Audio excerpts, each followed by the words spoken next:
Chapter 55. The Emperor's Recognition. The headmaster laughed joyously. Changyang Xiang Tian. It looks like you've broken through to become a saint. Jianshen nodded his head slightly and said, Yes, I have only just condensed my saint weapon. And yet, I am still not sure if you've become an upper-level saint or a middle-level saint. The headmaster beamed. To him, Jianshen was at the very least the same strength as a middle-level saint. After all, he had personally seen such a tremendous amount of world essence be absorbed by him.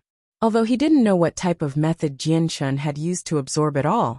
But he at the very least understood that after absorbing this much world essence, there was no way Jianshen would only be at the primary saint level. To see Jianshen immediately cross over the primary level to the middle level of sainthood, the headmaster couldn't help but be extremely happy. With this, his Kargath Academy could finally be proud of having such a talented student.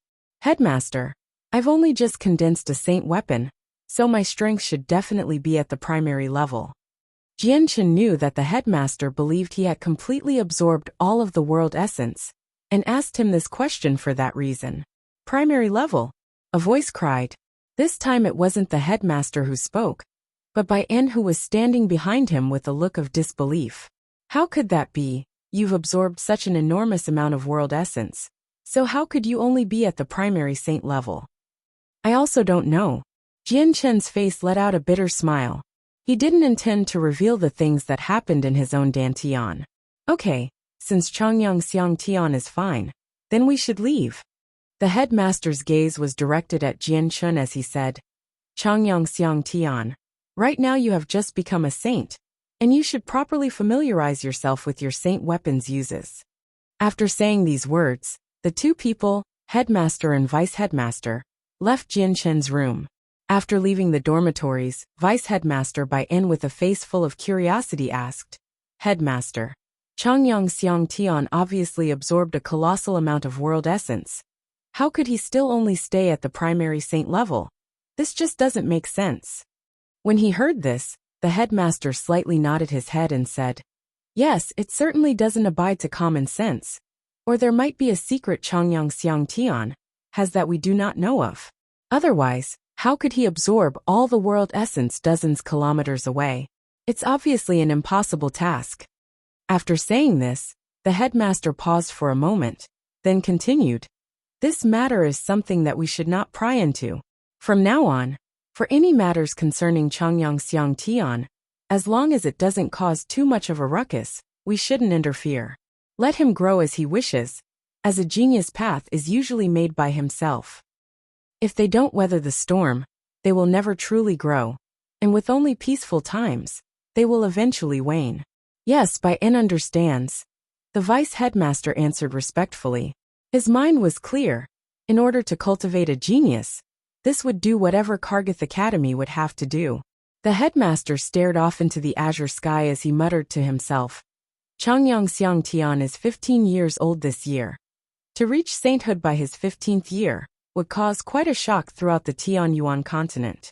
It really does look like Changyang Xiang Tian is a true genius, so I truly hope he continues down his path and does not die a premature death. Otherwise, this would be a heavy loss for our Jessen kingdom. AI. It's a shame the ancestor of the Changyang clan has been missing for 100 years. If he was still alive, then his plan might have succeeded. After the headmaster left, Jianshen continued to sit cross-legged on the bed once more, and observed the azure and violet glow within his dantian. He let out a sigh. Not only did he not know what was the matter with the glows, but he also had no control over them. With another sigh, Jianshen decided to forget about them since it would waste precious time if he did. He had already died once and already experienced many things. Aside from the maternal love he felt for his mother Bai Yin Tian, there wasn't much else Jianshen cared about. Jianshen sucked in a deep breath and slowly calmed himself. Concentrating deeply on his right hand, his heart thumped before a strong source of energy flashed as a slender longsword appeared in his right hand. The longsword was unusually thin, and the entire body was a silver, white almost like a mirror that reflected the surrounding area on the blade. The sword was around 4 feet long and 2 fingers wide. Engraved on the blade next to the hilt were 2 words, Light wind. This sword's appearance was almost exactly like Jian Chen's treasured sword in his previous life. Even the name itself was the exact same one, called the Light Wind Sword. Jian Chen's way of the sword placed a strong emphasis on quickness and agility. With the ability to strike in 1,000 different ways, he was like the wind that came in without a shadow and left without a footprint. Holding onto the Light Wind Sword, Jian Chen couldn't help but smile tremendously. At the moment where he grasped onto the sword, he felt the familiarity he had with his previous world come rushing back to him. However, the only difference was that Jian Chen felt that the sword was like an extension of his arm. He didn't need to expend as much strength to control it. Jian Chen could also feel his soul connecting with the sword to establish a perfect relationship between the two. The two were one and no longer divided. This was a feeling he had never felt before in his previous world. Jian Chen jabbed out with his sword, letting the silver blade flash as it shot outwards. Ding! A clear sound was heard as the Light Wind Sword whistled in the air. It would appear that this sword was on the same level as the ones refined from the finest of iron. Jian Chen gently caressed the blade with his left hand joyfully, as if the sword was his most favorite person. To any true swordsman, the sword was the item they were the most fond of and could not replace. The sword was their life and their soul. And Jian Chen was a firm believer of that as well. When Jian Chen summoned the Light Wind Sword, it had disappeared from within his dantian, and the energy had been completely concentrated onto his hand to form the blade in real life. Not only was this sword able to deal out major damage, but this was also the source of Jian Chen's energy, and replaced his dantian as the source. Jian Chen's heart thumped once more as the sword started to disappear, and returned to his dantian, as the mini version of the Light Wind Sword. 2 days after Jian Chen had broken through to sainthood, he had spent the time observing the two colored glows within his dantian. Other than that, he spent most of the time in the library in order to find a book that would help shed some light on the situation with his dantian. However, he always came up empty-handed. During those 2 days, Jian Chen's breakthrough to sainthood had been passed around through the academy like a great wave, since they all knew Jian Chen had gotten to that level too fast. Every student at Kargath Academy knew that he had joined the academy a few months ago at the 8th Saint Force layer. And after those few months, he had suddenly broken through to become a saint. This type of cultivation speed was far too fast, causing everyone to cry out in astonishment. This record had completely squashed out the previous number 1 cultivation genius Cheng Ming Xiang. Far away from Kargath Academy in a splendid dazzling palace, a jewel-embedded robe wearing middle-aged man sat in the middle of the study room while reading a book. "Your Majesty, a message courier has arrived." A respectful but deep voice called out from outside the room. Hearing that, the middle-aged man slowly put down his book and looked towards the entrance of his room. "Come in," he stated. This middle-aged man was the emperor of the Jessen Kingdom. Senator as the emperor spoke, the doors to the study room opened, and a man wearing a black pow entered. He was approximately 30 years old, and quickly walked into the room. When he was within 30 steps away from the emperor, he immediately stopped where he was and knelt down onto his knees. "Your Majesty, a letter just came from Headmaster Ka Fei Er in Kargath Academy." Originally, the emperor didn't care at all for the letter, but the moment he had heard the name Ka Fei Er, his face immediately grew solemn, and placed the book down onto the table. "Bring me the message now." "Yes, Your Majesty." A nearby bodyguard standing next to the emperor respectfully responded. He immediately took the letter in his hand and closely inspected it. Only after confirming there were no problems with it did he walk up and hand it over to the emperor. The emperor took the letter and immediately opened it. His calm face gradually began to form a smile as he murmured, "This Chongyang Xiang Tian is indeed a heavenly genius." Not only did he defeat a saint while being at the 8th Saint Force layer, he also managed to defeat a middle-ranked saint when he was only at the 10th layer. Moreover, he had successfully condensed his saint weapon at the age of 15. This is definitely a genius. It's no wonder that he received so much praise from Uncle. With Uncle's insight, he naturally can distinguish certain people. If Uncle recommends Chongyang Xiang Tian to this extent, then I should be doing something about it as well. Changyang Tian has the Changyang clan backing him, even more so since he's the fourth master. It looks like getting a hold of him will be impossible. In that case, I can only try my hardest to seduce him.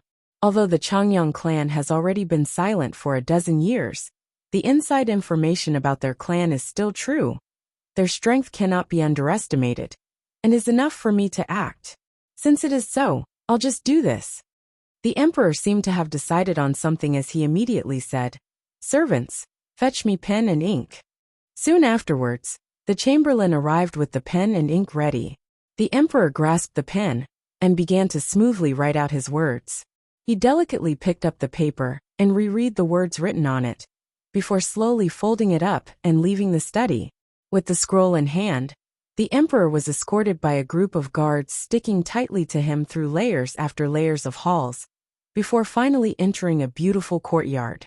When the emperor had just stepped into the courtyard, a 50 to 60-year-old elder came out from a room within the courtyard. He calmly looked at the emperor and smiled. "So it was your majesty that had arrived. Please come in." The emperor walked up to the elder, not yet entering the room. He handed the scroll in his hand to the elder, and solemnly said, "Senior Yi Ming, this is an extremely important letter that I want you to personally deliver to Lore City's Changyang clan." Hearing this, the elder's face grew more serious. He reached out to receive the scroll from the emperor's hand and said, "Your Majesty, don't worry. I will definitely deliver this letter." The elder clearly understood that since he was being sent to personally deliver the letter, it definitely was not just about a simple matter. After the letter in his hand was sent out, the emperor inwardly sighed, as he thought to himself, "You heir, for the sake of our kingdom's development, for the sake of our kingdom's future, your father has no choice but to sacrifice you." But Jianchen knew that any one of these 100 books had a value far greater than any of the books he had ever read before. The 5th level of the library was very quiet. Although not many people visited it, Jianchen could see that this place was cleaned by someone very often. The entire room was clean. One wouldn't be able to find a single speck of dust in it. Jianchen walked towards the bookshelves and selected a book on cultivation, before walking back towards the table. The contents of the book were only about cultivation. Although he didn't know if the contents of the book would help him with his problem, it would at least enrich his mind with other information he deemed helpful. Jianchen was extremely invested in reading, to the point of addiction. Although the information recorded inside the book had almost nothing that could help him, it still helped open his eyes and broaden his horizons to a whole new world of cultivation. The information he saw was about things he could never think about before in his past life. The information on cultivation written inside the book wasn't too profound, and only had a few dozen pages, so he quickly finished the book. After reading it, Jianchen placed the book back onto the bookshelves and started to mutter to himself, as if he was trying to commit the knowledge to memory. After carefully putting the book back in its original location, Jianchen grabbed another book and started to repeat the process of reading once more. Within the 5th level of the library, practically all of the books were left behind by predecessors to help people with cultivation techniques. However, the majority of these cultivation techniques were not too strong. Most of them were barely above the primary earth tier level. The time slowly went by, as Jianchen resided on the 5th level to read book after book. He had completely forgotten about the time. He hadn't noticed that he was no longer alone, as 2 other middle-aged men appeared. Just one look at the 2 was enough to tell that these were teachers of the academy. The 2 middle-aged men appeared to know Jianchen. When they saw him, their eyes let out a very surprised look. However, they did not make a sound to avoid disturbing him. Just then, an old man wearing a light blue and luxurious Chang Pao walked up from below. He looked to be in his 50s or 60s. His hair was as white as a crane, but his appearance was like that of a young man. He had a mysterious expression that constantly flashed in his eyes. The 5th level of the library wasn't too big, and so after the elderly man entered the 5th level of the library, he promptly walked to the side to get to the staircase that would lead to the 6th layer. All of a sudden, he had noticed a young child out of the corner of his eye. The elderly man came to a sudden stop as he sized up the child in his head. Immediately recognizing the academy uniform on the tall but slender child, he realized with a start, Changyang Xiang Tian. Jianchen was immediately brought back to his senses and looked back to the old man who had called him. His face was a little sluggish before he jolted to his feet with a smile. "Headmaster, why have you come here?" This man was the headmaster of Kargath Academy. The headmaster's voice had simultaneously startled the two teachers. The moment they saw the headmaster, they looked startled and placed their books down onto the table before standing up. Cupping their hands to salute the headmaster, they called out respectfully, "We greet the headmaster." The headmaster of Kargath Academy was a well-known figure whose name resounded throughout the Jesson Kingdom. His strength was on the level of a Heaven Saint Master, and he was one of the 6 strongest individuals of the Jesson Kingdom. A Heaven Saint Master on the Tianyuan continent was still regarded as a very strong and valiant person. The headmaster's gaze swept across the 2 middle-aged men and waved his hand as he said, "Don't mind me. Please continue reading your books." "Yes, headmaster." The 2 middle-aged men immediately sat down again, though they didn't have the spirit to concentrate on the books in their hands. The headmaster's eyes glanced over the book within Jianchen's hand. With a smile as he nodded his head in satisfaction, he said with a gratified tone, "Changyang Xiang Tian, do you like this library?" Jianchen nodded his head without hesitation. "That's right. From this library, I can learn many different things. Even if the information here provides little to no help to someone, it'll still increase one's knowledge." Hearing Jianchen, the headmaster looked at him with admiration. Good. Changyang Xiang Tian. Someone with your understanding and logic is hard to come by. Since you enjoy being in this library, then let me help you. Come with me." Turning around, the headmaster started to walk towards the stairway to the 6th level. Seeing the direction that the headmaster was heading in, Jianchen fully understood the old man's meaning and was overjoyed. He immediately returned the book in his hand to the original position and followed behind the headmaster toward the 6th level of the library. Seeing Jianchen disappear off into the staircase, the 2 teachers looked at his direction with some envy. The 6th and 7th levels of the library could only be accessed by the headmaster and the vice-headmaster. Those who wanted access needed the approval of one of the 2 first. When it came to the 6th and 7th levels of the library, these were the areas that every single teacher of the academy wanted to go to, mostly because those 2 levels contained high-level techniques. Not only that, but the other books in that level had rich information pertaining to many other fields. Most importantly, on the 6th and 7th levels of the library, there were records of many of the different types of spiritual treasures on the Tianyuan continent. Very quickly, Jianchen followed the headmaster to the entrance of the 6th level. Jianchen could clearly see the transparent bindings keeping the door shut. The bindings of the 6th level and the 7th level are all arranged by the previous generations of headmasters. The defense is very strong, and even if it is a Heaven Saint Master, it is impossible to break it within a short period of time. The headmaster's tone carried a bit of pride, and he immediately took out a token constructed from purple coin. The token had very complicated markings on it, and it seemed to be a design of some sort. The purple coin token in the headmaster's hands released a faint purple glow, and soon the purple glow grew more and more bright. At last, a ray of light like a material substance shot out and directly landed on the bindings. The transparent bindings slowly rippled twice like water, and the center slowly split apart to form a large hole that a person could easily enter through. "Changyang Xiang Tian, follow me inside." The headmaster called out to Jianchen and directly walked inside. Jianchen followed behind the headmaster, and they walked straight through the 6th level onto the 7th level. The library's 7th level was very empty.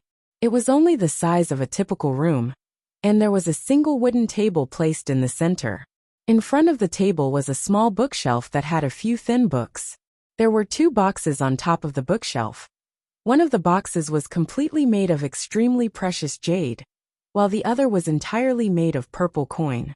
Both of their values were not at all lacking, and it could be seen that the items within these boxes had to be extremely important. Ever since Kargath Academy was first established, this library has always existed. Up until now, it's been here for hundreds of years already. These past few centuries, the number of people aside from the headmaster of each era that have come to this library's 7th level hasn't been small. However, every single one of them was an extremely influential power, if not an impressive expert from the Tianyun continent. You are the first Kargath Academy student to have entered the 7th level these past few centuries. The headmaster explained slowly, with an extremely calm tone. Changyang Xiang Tian, this library's 7th level is where my Kargath Academy's riches are contained. The entire 7th level is enveloped by a layer of powerful bindings. This layer of bindings were painstakingly created by the Saint Ruler, Brian, the first generation's headmaster. The items within all have special tracers. As long as the bindings aren't broken, there is no way they can be brought outside. In addition, the books inside here were all the books about cultivation methods that Headmaster Brian had collected himself, if not personally written by him. These are Kargath Academy's greatest riches. Hearing this, Jian Chen's expression became extremely serious. He hadn't imagined that the library's 7th level would be so important. The fact that Kargath Academy's first-generation headmaster had actually been a Saint Ruler that was an exceptional expert was also shocking to Jian Chen. The headmaster's gaze brightly looked at Jian Chen, and his expression changed, and he said with a strict tone, Changyang Xiang Tian, right now I use my authority as the headmaster to allow you to read any book except the one inside the jade box. You only have this one chance. I hope you properly utilize it. Jian Chen solemnly nodded his head. I thank the headmaster for the help. The jade box contains items that would not be of any use to the current you, and it may even obstruct your growth. Therefore, you must not look at the items within the jade box. However, the purple coin box contains a primary heaven tier cultivation technique that you can read however much you want. However, your Changyang clan's family heirloom law of Yang Qi isn't any weaker than the collecting heart sutra. Therefore, choosing whatever cultivation method you use isn't something you should be too hasty with. Okay, you can stay here by yourself and take your time to read them.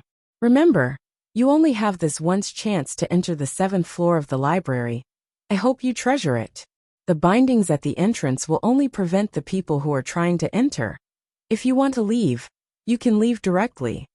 After finishing, the headmaster immediately turned and left the place, disappearing outside the bindings on the 7th floor, leaving Jian Chen standing there dazed. Chapter 57. Arranged marriage. Jian Chen took in a deep breath to calm himself down before walking towards the bookshelves. His eyes swept over the shelves one by one before finally taking out a single book.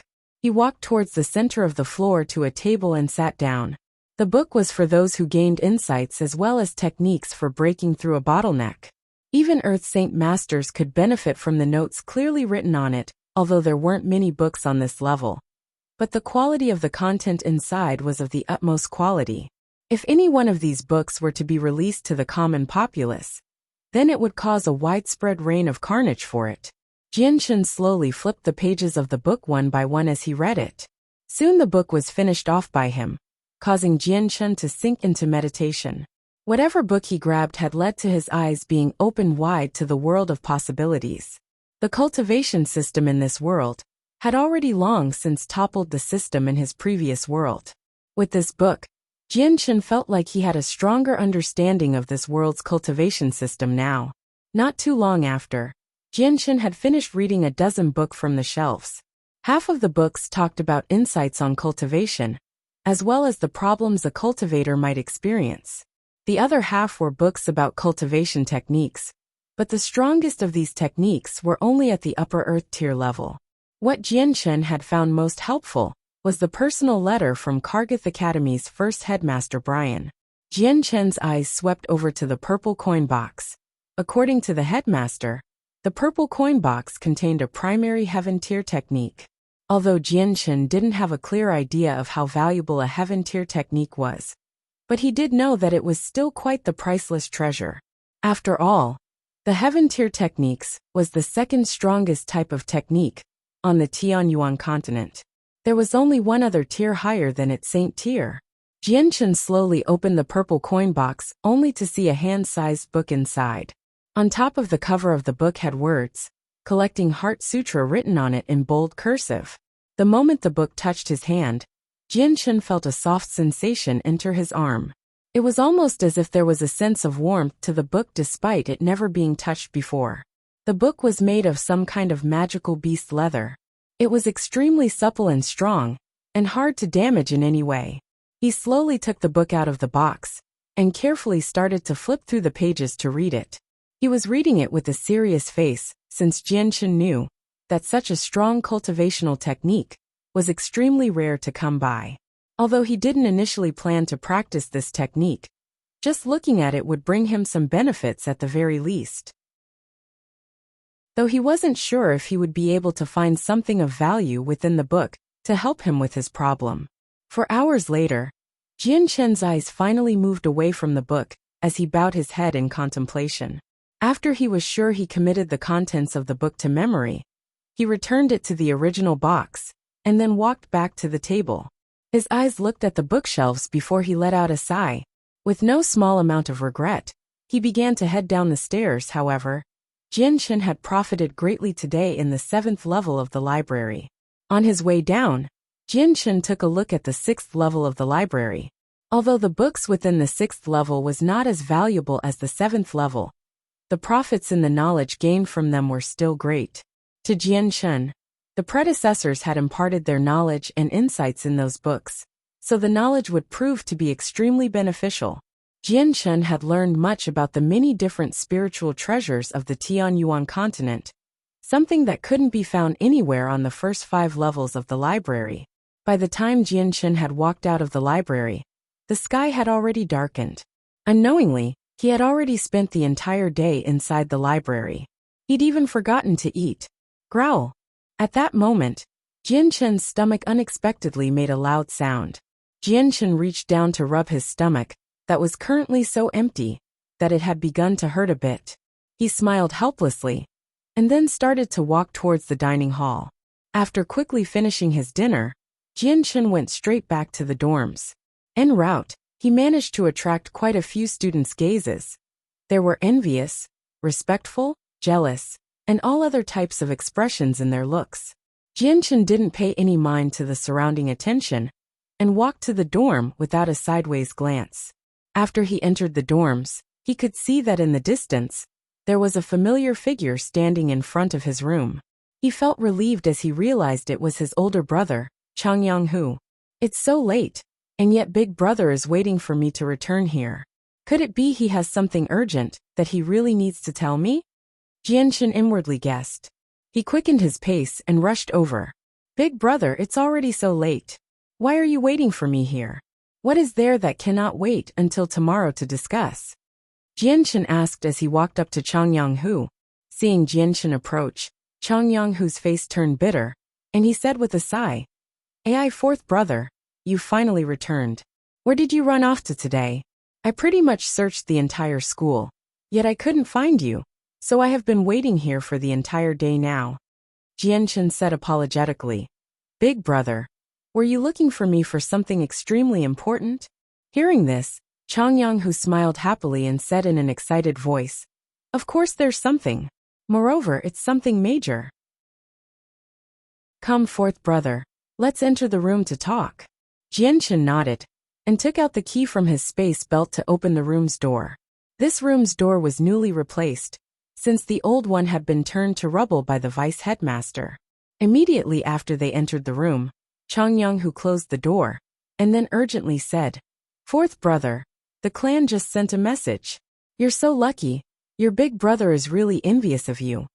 Hearing this, Jianchen was puzzled, and he asked in confusion, "Big brother, exactly what has happened?" Changyang sat down on Jianchen's bed, and said with a happy smile, "Fourth brother, I guess you don't know yet. Father has already arranged for your marriage." Hearing this, Jianchen's expression clearly became startled. After finally returning to his senses, he asked in an incredulous and shocked tone, "What? An arranged marriage. Chongyang, who fiercely nodded and excitedly replied, "That's right, fourth brother. Moreover, your partner is the emperor's third princess, Princess Galan. I've heard that this arranged marriage had even been the emperor's own suggestion." Hearing this, Jian Chen's expression immediately grew more serious. He felt that this situation was extremely abnormal, and moreover, he hadn't agreed to it.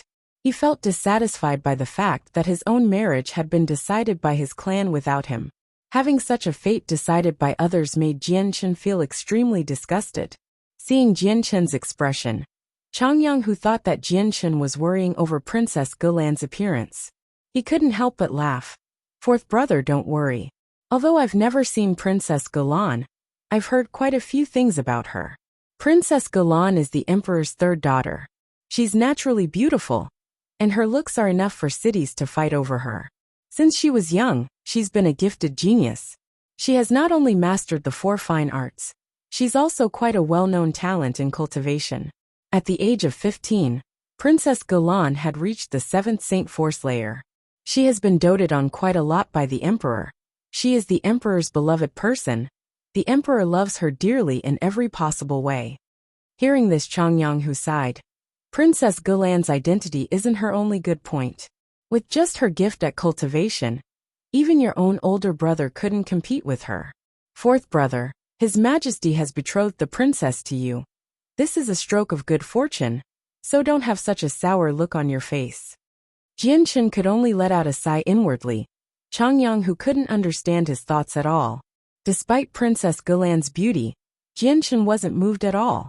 All he wanted to do right now was to improve his own strength. He couldn't afford to waste time with a girl at the moment. Jian Chen also knew that the emperor was aware of his own achievements within Kargath Academy. Otherwise, there was no way the emperor would have been so firm on his decision to betroth his daughter to him. Because this arranged marriage was proposed by the emperor, Jian Chen was absolutely powerless to go against the marriage. His parents wouldn't even dare to give up the chance to establish a friendship with the royal family, let alone a relationship with them. Aside from the emperor taking back the proposal, there would be no way for Jian Chen to refuse it, so he would have to quietly accept it. The only thing that put Jian Chen to ease was the fact that this decision was only just recently made. The official date for the marriage had not yet been announced, meaning the marriage was being put off indefinitely for the time being. This gave him a good time period to breathe. Jian Chen, after all, did not want to talk about this at all. In his previous life, Jian Chen was a wanderer who loved traveling around the world. Without a permanent residence to live in, and using the Mother Earth as his bed, with another person by his side, he wouldn't be able to continue to that lifestyle anymore. After Chongyang, who left, Jian Chen sat on the bed by himself and contemplated deeply. One had to admit that the news from his clan had been too sudden, catching Jian Chen unprepared. I might as well spend the rest of my time cultivating. Power in the end decides everything after all. When my strength grows strong enough, even the emperor would not be able to say anything. Jian Chen sighed as he continued to cultivate. Jian Chen took out a Class 1 monster core from the pile of them within his space ring. He slowly closed his eyes and began to absorb the power from within the monster core to cultivate it. Ever since he had broken through sainthood 2 days ago, this was the first time he was cultivating. The past 2 evenings, he had been familiarizing himself with how to use and control the saint weapon. Just as Jian Chen started to absorb the energy from within the monster cores, the speed in which the monster core was being absorbed from him was growing faster and faster, almost as if all control was lost as the energy rushed into him. As the energy frantically rushed into him, the rate had instantly increased to a speed several hundred times faster than normal. The sudden rush in cultivation speed caused Jian Chen's face to twitch in surprise. Although every cultivator greatly desired for their cultivation speed to be increased, but Jian Chen's cultivation speed had already reached a frightening level. With this absorption rate of the energy from the monster core, Jian Chen simply didn't have enough time to refine it, which served no purpose for him at all, since energy that wasn't refined by him was not controllable and would only serve to rebel against him within his own body. An end result like that would lead to consequences in which Jianchen would have a tough time resolving. Jianchen immediately stopped absorbing the power from the monster core. The only thing worth rejoicing about was that his process of stopping his absorption of the monster core's energy had gone very smoothly. No frightening and uncontrollable scene had occurred. Otherwise, he was afraid that he really would have gotten into deep trouble. Chapter 58. Annoyance from the Dantian Jian. Chen let out a long breath to still his emotions as he glanced at the monster core in his hand. Although he hadn't been absorbing the energy from within the monster core for very long, he could clearly tell that the energy within the Class 1 monster core was substantially less than before. The monster core had even shrunk in size. Jianchen inhaled sharply in astonishment at this new change. Although a Class 1 monster core did not have a large amount of energy, before he had become a saint, completely absorbing all of the energy within a Class 1 monster core would require him at least 3 nights. In the short amount of time that he had spent absorbing the energy from the Class 1 monster core, the amount of energy inside had already decreased significantly. Jianchen couldn't possibly dare to imagine just how much energy he had absorbed into his body in that short amount of time. Afterwards, Jianchen immediately inspected his inner body once more. However, to his surprise, he couldn't detect any of the energy he had just absorbed at all. His dantian didn't show any change, and the energy inside had no indication of growth either. It was almost as if the entire show just now was merely an illusion that hadn't occurred at all. If it weren't for the fact that Jianchen could clearly feel that the energy in the monster core was now less than before, then Jianchen would have thought this situation had all been in his head. This situation was far too weird to understand. His eyes creased together in deep thought. But no matter how much he thought about it, Jianchen was completely confused. In the end, Jianchen could only put aside the problem and begin to cultivate the absorbed energy. However, after experiencing that rapid rate of absorption, Jianchen was very careful now and paid attention to his entire body in order to avoid the same situation as last time. But then who would have thought the moment he started to cultivate, the same event as last time would happen once more. The monster core in his hand emitted a faint glow as the energy inside coursed out of it at an inconceivable speed, before dissipating inside the meridians in his arms. Jianchen went as rigid as a stone statue on his bed, without the smallest of movements taking place. Right now, he had finally confirmed that this was happening for real, and it was not just some sort of illusion. Just as Jianchen was going to stop absorbing the monster core's energy, he immediately changed his mind. His entire mind was elevated to the highest level of concentration he could muster as he tried to familiarize himself with this situation. He wanted to clearly understand what was happening within his body and what the reason was for the sudden terrifying increase in absorption. Moreover, Jianchen wanted to know why the energy had simply disappeared into his dantian like a stone in the ocean, leaving behind no traces. The monster core within Jianchen's hands had noticeably shrunken, and the energy inside had been steadily flowing into the meridians of his arms via his pores. With such a great flow of energy rushing into his arm, Jianchen's skin was starting to feel a little sore from the barrage. When he was absorbing the world essence 2 days ago, its state had been much gentler, so the fast rate of absorption hadn't bothered him too much. But the monster core was different. The monster core had the energy of a magical beast condensed within it. No matter how strong the energy or how pure the soul was, it was far superior to the abilities of the world essence. The monster core also contained a berserk element inside, so when Jianchen was absorbing the energy from within, he had felt a backlash. Jianchen paid no attention to the pain at all, and instead completely focused his attention on the situation happening inside himself. The majority of the energy from within the monster core headed towards his dantian and trickled away.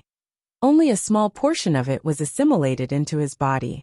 However, when Jianchen discovered where the energy was going, his face grew bright, as the energy was flowing towards the azure and violet glows within his dantian. The energy had unexpectedly been completely absorbed by the 2 glowing balls. Jianchen slowly opened his eyes as he stared heavily at the monster core in his hands. Throwing it away, He shut his eyes closed once more and began to cultivate the world essence as he usually did. The world essence began to flow towards him in a steady stream, faster and faster.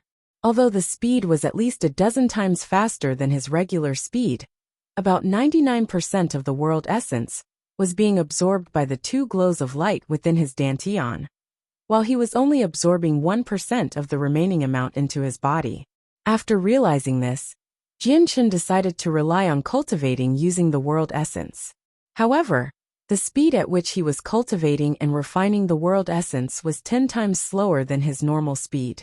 With this conclusion, Jianchen's expression grew ugly. His own personal cultivation rate was cut down to 1/10 of his original rate, something he did not want at all. He hadn't imagined that the two glows in his dantian would be such an annoyance. Afterwards, Jianchen tried to absorb the monster core's energy once more. His solemn face gradually loosened up as he began to think. If he were to cultivate using the energy from the monster core, then his cultivation rate wouldn't be as slow as before he became a saint. Instead, it would be 3 times as fast. The most major flaw was that the amount it took to absorb the energy in this way required a lot of effort. Jianchen had even started to sweat from the exertion. Stopping his cultivation after a while, he looked outside the window to see the pitch-dark skies and helplessly sighed. If the glows in his dantian were to forcibly take his energy each and every time he cultivated, then the variables in his future would only get more difficult. After all, just relying on absorbing the world essence gave him 1/10 of his cultivation speed. Absorbing the energy from the monster core tripled his speed, while also consuming more of his personal energy and focus, something Jianchen couldn't endure. A single Class 1 monster core originally took Jianchen 3 nights to absorb. Right now, absorbing that same Class 1 monster core required the same amount of time it took to make and drink a cup of tea. This meant that in a single night, Jianchen could absorb 50 Class 1 monster cores.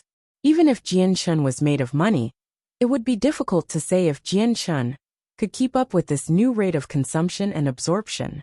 According to his knowledge, he knew that this little bump on the road wasn't too hard to overcome. A step is a step. If I don't have any more monster cores, then I'll go out and hunt for more. It's not like the energy will always be taken away from me like this in the future. With this thought in mind, Jianchen took out a batch of monster cores from within his space belt and continued to cultivate once more. The night passed quickly. The second morning arrived, concluding Jianchen's daily cultivation period. Taking inventory of the amount of monster cores he used, he sucked in a sharp breath in shock. In the span of a single night, he had unexpectedly consumed the energy from 56 Class 1 monster cores. Jianchen smiled bitterly. Even though his space belt contained a wealthy amount of monster cores, with this rate of consumption, the monster cores wouldn't last for more than a few days. When there were no more to absorb, Jianchen would then be forced to rely on the world essence. Right now, Jianchen could only hope that his dantian and the two glows of light inside would become saturated with energy and stop taking it from him when he cultivated. It looks like I'll have to make a trip to the magical beast forest for some monster cores later. Jianchen muttered under his breath. With a pacified heart, Jianchen departed from his room and walked towards the grove outside of the academy to help teach his older brother with some techniques regarding fighting, as well as helping him gain some battle experience. As the sun rose, Jianchen worked hard to teach Changyang Hu. Eventually, as the sun was at its highest point, Jianchen concluded his explanations. Big brother, we'll stop here for now. As far as using and transforming your energy, you'll have to spend some time on getting it down. But when it comes to battle experience, you'll just have to fight with others to slowly improve, so there's no point in practicing by yourself so meticulously, Jianchen said to his older brother. For the past few days, Jianchen had spent his mornings teaching Changyang Hu various aspects of techniques and fighting. Changyang Hu nodded his head. I understand, fourth brother. Right now, Changyang Hu did not think that learning from his fourth brother was an odd occurrence. He didn't know what Jianchen's lifestyle was like back at the Changyang mansion, but he could tell that his own brother was a talented genius. Receiving some special attention would have been normal, so it wasn't that far-fetched to think that Jianshan had learned these things from the clan elders. In addition, Changyang, who knew that Jianshan loved to read books, frequently spending entire days inside the academy's library. So it was possible that some of the things he knew came from the library as well. Big brother, you should slowly practice by yourself. I'll be leaving first. With that, Jianshan exited the grove, leaving his brother to continue training by himself. In the middle of one of the academy training grounds, two youths wearing the same academy uniform were fiercely fighting against each other. One of them held a giant blade burning a fiery red, as it emitted a sizzling chi. The owner of such a strong weapon was the gifted cultivation genius of Kargath Academy, Cheng Mingxiang. Cheng Mingxiang's opponent was holding a giant sword that was blue in color. He looked to be older than Cheng Mingxiang. However, his face was dripping with sweat as he concentrated on the fight. They fought ferociously, but a perceptive person would have been able to tell that the blue sword wielder was being forced to blindly defend against the red sword wielder. My lord, I concede. I cannot defend myself any longer. The blue sword holder cried out. Hearing him, Cheng Mingxiang immediately paused and let the sword in his hand disappear. Shala! It seems like the duration that you can defend yourself for is getting shorter and shorter. Looks like you have to work harder in the future. The current you is weaker than in the past. The youth gave a bitter smile as he laughed. My lord, it is not that my strength is getting worse, but that your strength is growing faster than mine. I am no longer a suitable opponent for you. Cheng Mingxiang looked proud at himself when he heard these words. At that moment, another student wearing the academy uniform came running over towards Cheng Mingxiang with an envelope in his hand. Lord Cheng, a letter from the clan elders have come. Chapter 59. Revenge. Cheng Mingxiang's face became serious as he heard the student yell. Taking the letter from him, Cheng Mingxiang began to rip open the letter. As he read the contents of the letter, Cheng Mingxiang's face grew darker and darker, as his eyes began to show a raging anger within them. Seeing Cheng Mingxiang's reaction, the youth who had just sparred with him asked cautiously, Lord Cheng, what is the matter? Has something bad happened over at the sect? Clenching his hand together to become a fist, the letter became a crumpled-up ball of paper, as Cheng Mingxiang grew angrier and angrier. The look in his eye had already evolved to contain a look of extreme hatred. Changyang Xiang Tian. Cheng Mingxiang gnashed at his teeth as his fingers clenched tightly into his palms. Just by looking at him one could tell just how angry he was. Hearing Cheng Mingxiang mention Changyang Xiang Tian's name, the youth grew even more confused. Opening his mouth to ask once more, he said, Lord Cheng, what in the world has happened? Cheng Mingxiang growled with a dark voice. His Majesty has just betrothed Princess Gulan to Changyang Xiang Tian, and has already officiated it. The youth's face changed when he heard him. He knew that Cheng Mingxiang had fond feelings for the princess. Ever since Cheng Mingxiang had first seen her at the imperial palace, he had essentially placed her beauty on the same level as a goddess, and developed a deep crush on her. Since then, he had been unable to get over those feelings. Within Cheng Mingxiang's own heart, he had already marked Princess Gulan as his own. After all, within the Jessan kingdom, he was the only suitable match for a princess like her. Whether it be familial background or his own cultivation talent, Cheng Mingxiang was not at all lacking in these two fields. With his Huayan sect, they had power that almost rivaled the power of the royal family of the Jessan kingdom. Within the sect itself, Cheng Mingxiang's status was majestic beyond any other person. In the past, Cheng Mingxiang had wanted his parents to ask for the princess's hand in marriage from the emperor multiple times, but his parents had continuously wanted him to focus on cultivation instead. They didn't want his cultivation to be interrupted by a girl in the end. His parents' refusal to help him propose to the princess had made him resentful. But he didn't say anything, for in his mind, Cheng Mingxiang had decided that Princess Gulan was already his, and that no one else would be able to snatch her away from him. After all, within the Jessan kingdom, there was no one else worthy of Princess Gulan, causing him to feel safe. But he didn't expect at all to meet someone else in Kargath Academy that was no weaker than himself. Changyang Xiangtian's gift at cultivation had exceeded his own, and he had even taken over Cheng Mingxiang's title of Kargath Academy's #1 cultivation genius. Not only did he steal that, but Changyang Xiangtian had even stolen away his one love, causing Cheng Mingxiang to be unable to endure this any longer. The youth that fought against Cheng Mingxiang cautiously looked at him before whispering, "My lord, what do you plan to do now?" Cheng Mingxiang's eyes flashed with a murderous tint as he snarled, "Princess Galan is mine, within the Jessen kingdom, only I am suitable to be married to her." His voice was filled with an unquenchable hatred. "Shala, bring some people over. We shall head towards Changyang Xiangtian. This time, we will definitely teach him a lesson on trying to steal someone else's woman." "Yes, my lord." The youth immediately scurried off in order to gather about people. Due to Cheng Mingxiang's strength, he had quickly amassed a large group of people. There were at least 16 of them, and all were from noble families and had reached sainthood. Not only that, but the majority of these people had their monster cores taken from them by Jian Chen, causing them to fail the assignment in the forest. So because of that, they all harbored a grudge towards him. And when Cheng Mingxiang had started to gather people, each one of them eagerly signed up to take part in this.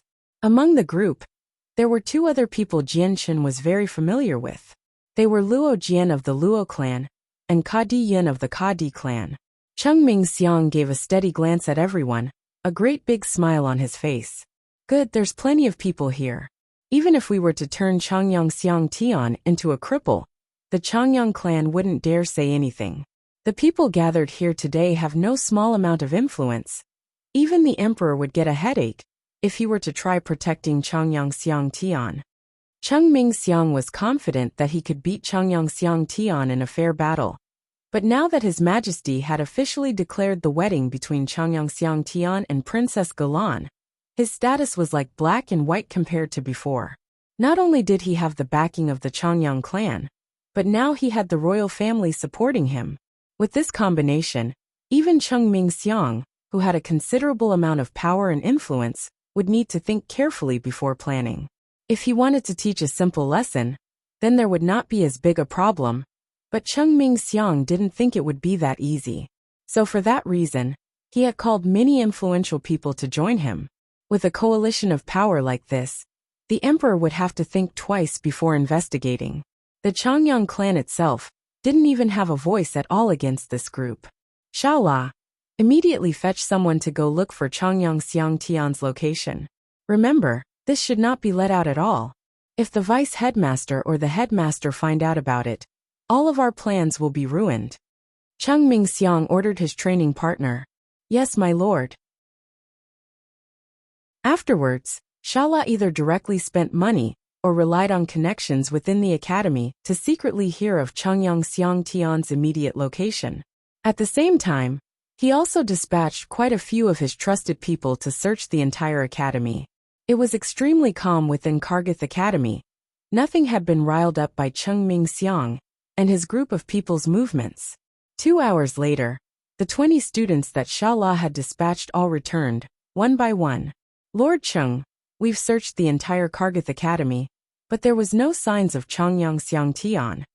A person reported to him. Cheng Mingxiang frowned and said, "How is that possible? Could it be that Changyang Xiangtian is not currently within the academy? I've heard Changyang Xiangtian loved to read in the library. Have you searched that building yet?" Luo Jian asked from the side. Although Luo Jian had been stabbed by Jian Chen, the medicine had healed his body back to the point of it being as good as new. "We've also searched the library. Changyang Xiangtian isn't there." The leader of the search continued. At that moment, a slightly chubby youth said, "I heard that Changyang Xiangtian is the freshman ruler. The freshman ruler has the special privilege of being able to enter the library's first 5 levels. Could it be that Changyang Xiangtian is hiding within the 5th level? If that really is true, then we can only wait until he comes out before we act." Hearing their fellow student, everyone in the group nodded. What that person had said had some logic behind it. The leader in charge of the search shook his head and said, "That can't be. I already asked the janitor lady within the library. She said that Changyang Xiang Tian didn't enter the library at all today. Could it be Changyang Xiang Tian is truly not within the academy grounds? Cheng Mingxiang frowned. At that moment, another student hesitated slightly before saying, Lord Cheng, although we didn't find Changyang Xiang Tian, we did discover that Changyang who is in the Eastern Grove. Changyang who is Changyang Xiang Tian's older brother. I feel like he might know of Changyang Xiang Tian's whereabouts. Luo Jian's eyes lit up, but his expression soon fell again. He had just remembered everything that had happened that night. The monster cores in his possession had all been stolen from the Changyang brothers and Tai Ta. Although he didn't dare to get revenge on Tai Ta, he wasn't afraid of the consequences of confronting Changyang Xiang Tian's brother Changyang, who not bad. Changyang who definitely knows where Changyang Xiang Tian went. I recommend that we go ask him. Luo Jian said in a lower voice, his eyes flashing dangerously. All right, we'll go find Changyang who first. Everyone else quickly agreed with Luo Jian's suggestion. For the sake of not attracting other students' attentions, a dozen of them split with the group and took different paths towards the Eastern Grove. When the dozen of them rushed to the grove, they saw that Changyang who was still there, practicing his martial arts. At the sight of Changyang who, Luo Jian's eyes immediately burned in hatred, as if he could spit out flames. Perhaps Changyang who was too absorbed in his practice, but he didn't sense Cheng Mingxiang's people's arrival. Cheng Mingxiang's group of people walked up to Changyang who, and in unison, they stood in a circle surrounding him. Realizing this, Changyang who finally awoke from his concentration. By the time he had reacted, he had already been surrounded by dozens of students. Changyang, whose gaze surveyed his surroundings. After he saw the expressions on the other party's faces, his heart skipped a beat, as he had a bad premonition. Especially after he saw Luo Jian's hatred-filled glare towards him. Changyang whose expression could not help but grow heavy. What do you guys want? Changyang who said. Despite the dozen or so people surrounding him, his face still did not show a single trace of fear. Luo Jian sneered. Changyang who, do you not remember what happened in the forest a few days ago? His face grew dark as he spoke and glared at him. Your group dared to steal my 3 days' worth of hard work and caused me to fail. For this slight, I will definitely pay you back an eye for an eye. Changyang who snorted, and his gaze at Luo Jian showed no trace of fear as he coldly said, Luo Jian, that was trouble that you had brought onto yourself. There's no way we are to blame for what happened. If you hadn't first tried to steal our monster cores, then the following events wouldn't have occurred. Everything was your own fault. If you want to blame something, you can only blame your lack of strength. You even got defeated by my fourth brother, who hadn't even reached sainthood yet. Changyang who mocked, as he looked at Luo Jian in disdain. You! Luo Jian was momentarily so indignant at Changyang, whose response that he couldn't respond. The event that had occurred that night in the forest was a humiliation that he would never be able to wipe from his memory. Despite his strength as a middle-rank saint level, he had lost to a freshman that hadn't yet become a saint. In addition, the monster cores that he had spent 3 days of painstaking efforts to collect had all been taken away. This result was definitely something that the young master of the Luo clan couldn't accept. If word of his humiliation reached the clan, then Luo Jian would not be able to hold his head up high in the future.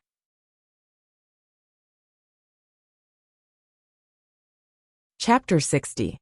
Changyang whose injuries. Luo Jian flew into a rage and immediately concentrated his energy into his right hand before charging towards Changyang who. Changyang whose reaction wasn't slow at all, since he had already been ready to retaliate since they surrounded him.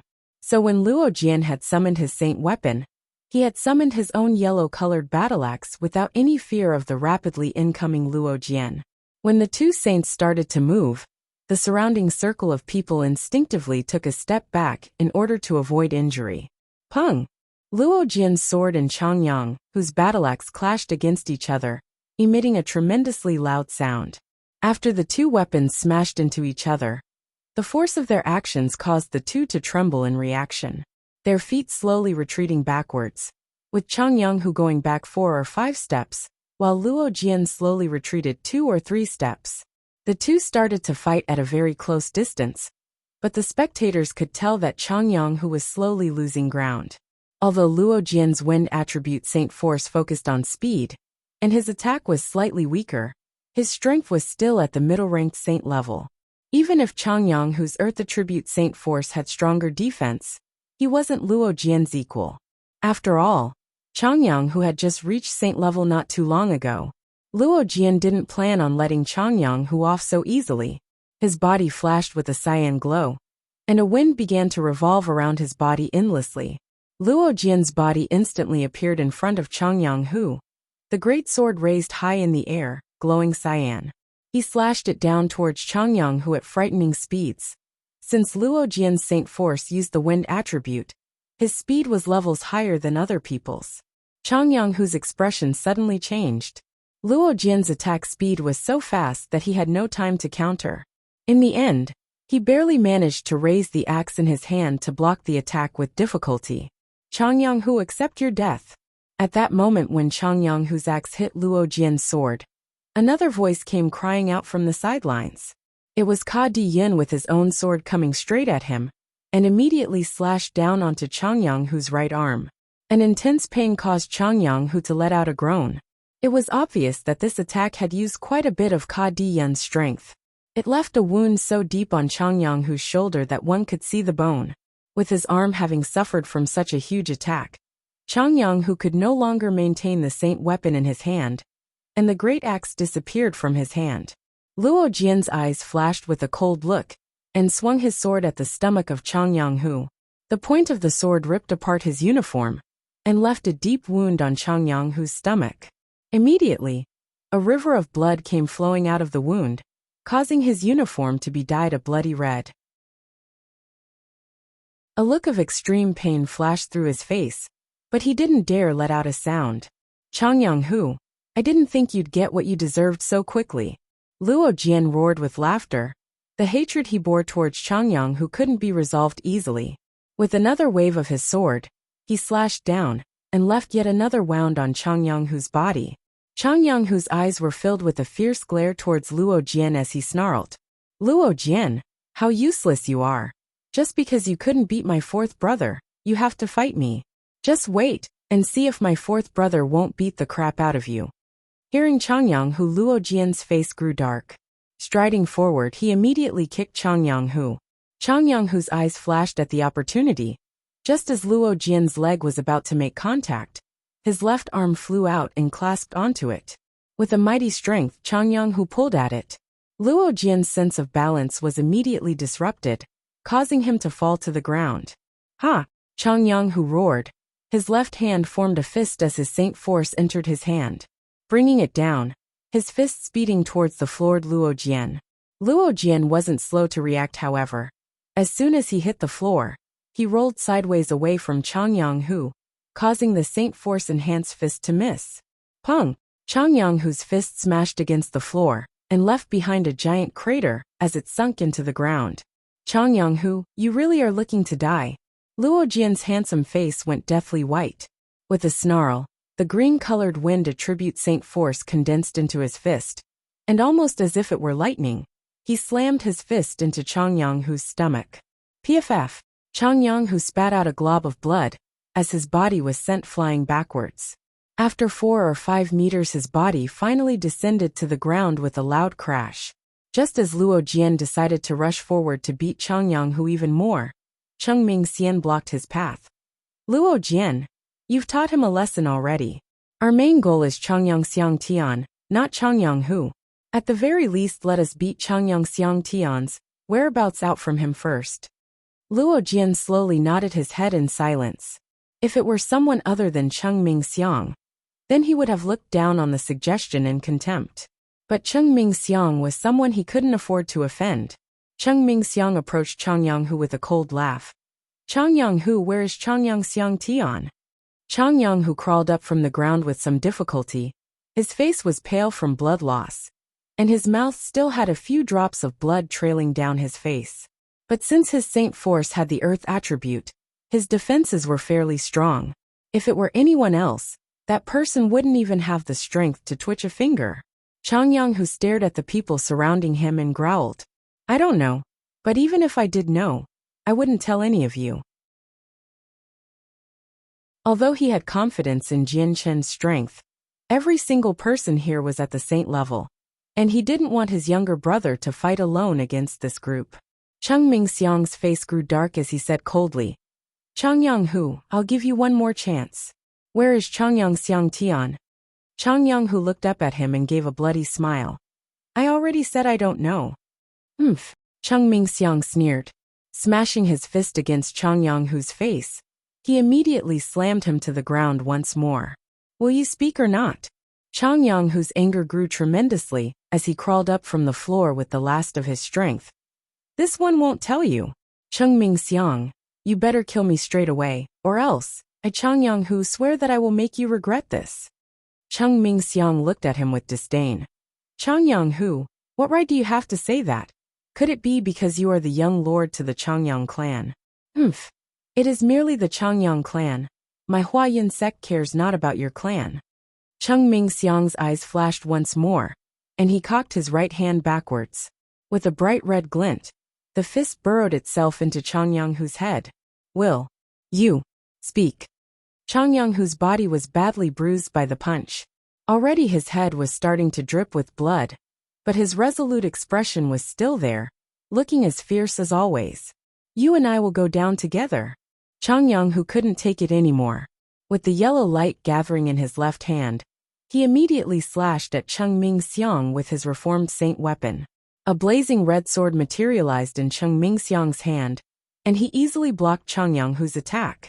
Not only did Changyang Hu suffer from serious injuries, he also was not accustomed to using his left hand to control his axe. Even if he had been completely fine, he definitely wouldn't have been Cheng Mingxiang's equal anyways. Cheng Mingxiang looked at Changyang Hu with a jeering sneer. "Changyang Hu, I recommend you be obedient, and tell us where Changyang Xiang Tian. That way you'll feel less pain." Changyang Hu gasped for air before going oddly calm. He understood that continuing on this route would only lead to disaster.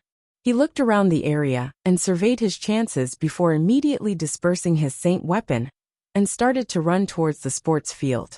This grove was pretty remote. Normally very few people passed through it. Thus, whatever happened here would naturally remain unknown to everyone else outside.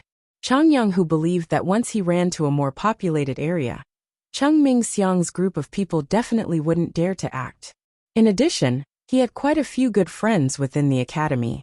Although Changyang Hu didn't hope for them to help him resist Cheng Mingxiang, he knew that they would at least run to notify a teacher, or even the vice headmaster. Seeing Changyang Hu run off towards the sports field, Cheng Mingxiang's face changed. "Stop him!" he called out. The dozen people who initially didn't move immediately set into motion, quickly chasing after Changyang Hu. Even Cheng Mingxiang was starting to run at full speeds towards the direction of Changyang Hu. Changyang Hu was already seriously wounded, so he was unable to outrun these people. It hadn't even been a few moments before his pursuers had already began to catch up with him. Seeing his enemies quickly catching up to him, Changyang Hu felt fear creep into his heart as he realized that he would not be able to even make it out of the grove. With this thought, he snarled and immediately stopped in his tracks before retreating back into a different part of the grove. Changyang Hu suddenly changed directions, making his pursuers feel suspicious. However, soon after, they smiled coldly and even slowed down their pursuit.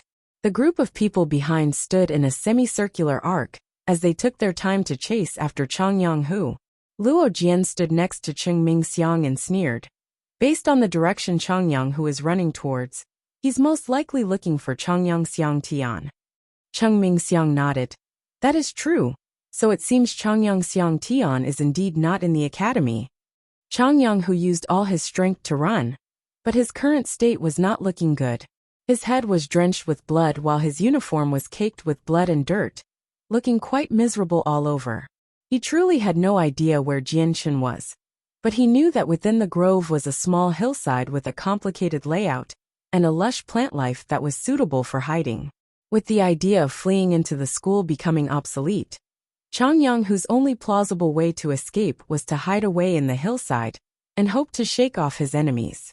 However, Changyang, who had forgotten that the place where Jianchen had taught him this morning was currently in the opposite direction.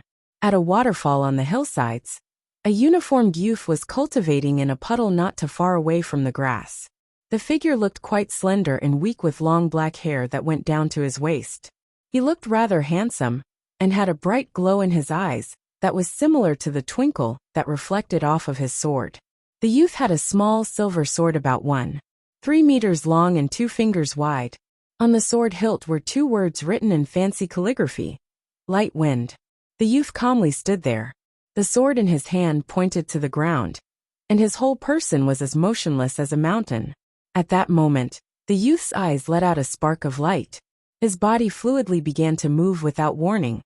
Only mirages from his quick movements could be seen. The silver sword in his hand had entirely become a white blur, and countless shadows of the sword blended together, like an illusion that constantly flashed with light. As it moved in the air, only its afterimages could be seen. The youth cried out the words "profound steps" as he moved through the ground quickly, as if he was gliding with a great amount of agility and nimbleness. Seeing a rabbit, he quickly stabbed at it with his sword with such an inconceivable speed. Anyone that saw him would be astounded. This youth was Jianchen. After leaving the grove, he had directly arrived at this beautiful landscape, remembering the feeling of the use of the sword that he had experienced before in his previous world.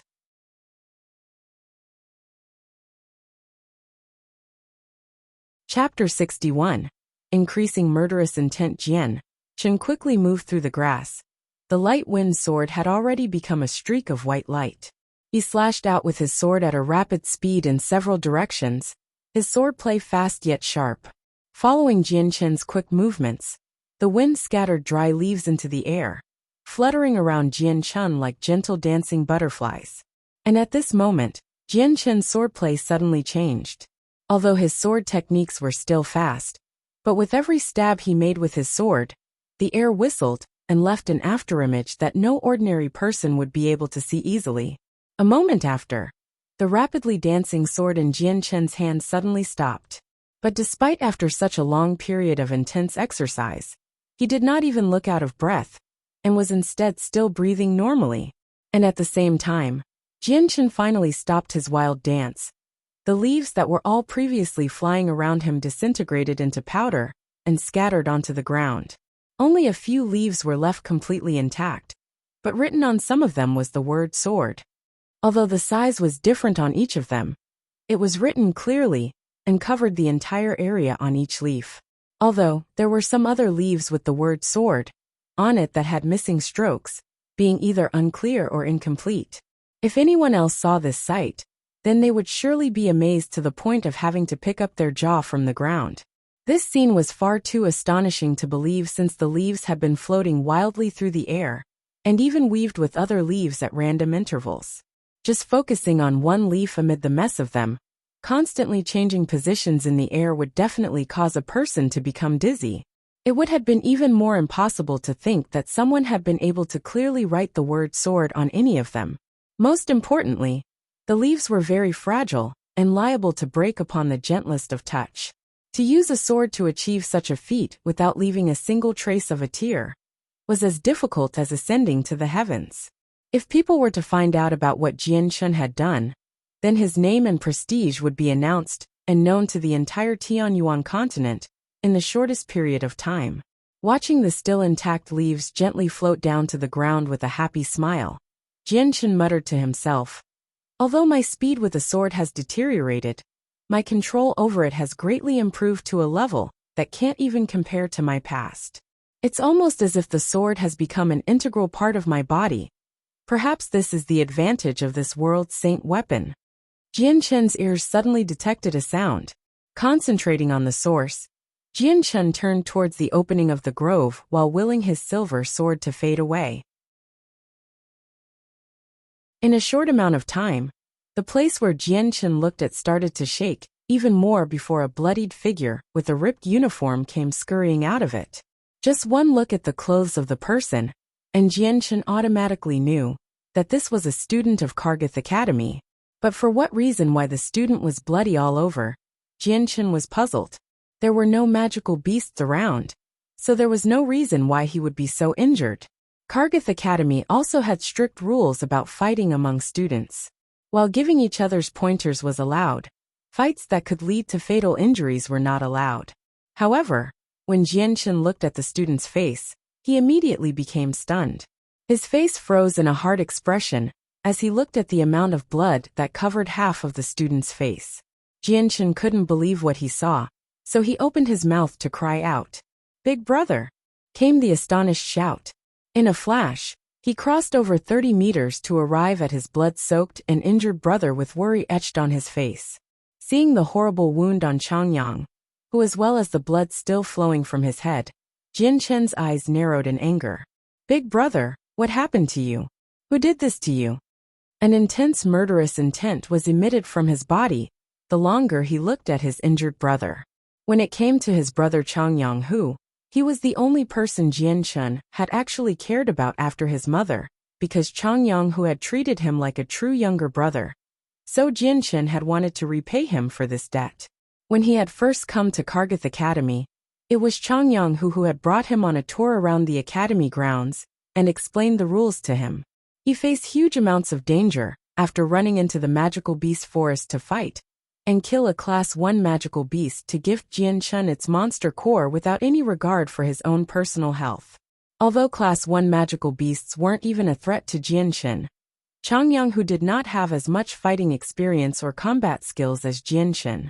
At the time, Changyang only had the strength of a peak 10th Saint Force Layer cultivator, so obtaining a Class 1 monster core wouldn't have been an easy task for him. Later on, his brother had even fought against Ka Di Yin for him on the platform, even after knowing his own strength was lacking in comparison to his opponent, initiating the challenge. Jianchen had clearly felt that Changyang cared for him from the bottom of his heart, and so from then on, Jianchen had always treated him like close family. In his previous life, Jianchen was a war orphan who had his parents murdered by the enemy army.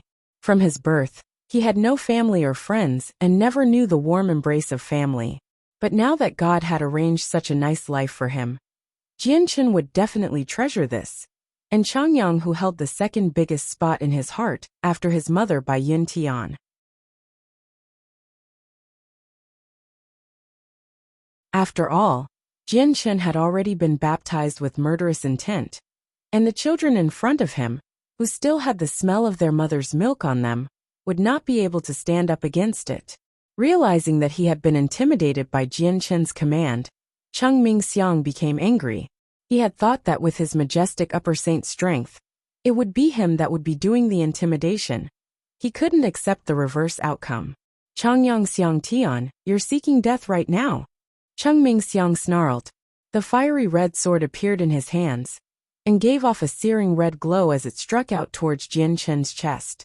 "Oomph." Seeing the stab of the sword, Jianchen's eyes flashed with strong murderous intent. His light wind sword immediately appeared in his right hand, parrying the stab from the other sword as fast as lightning.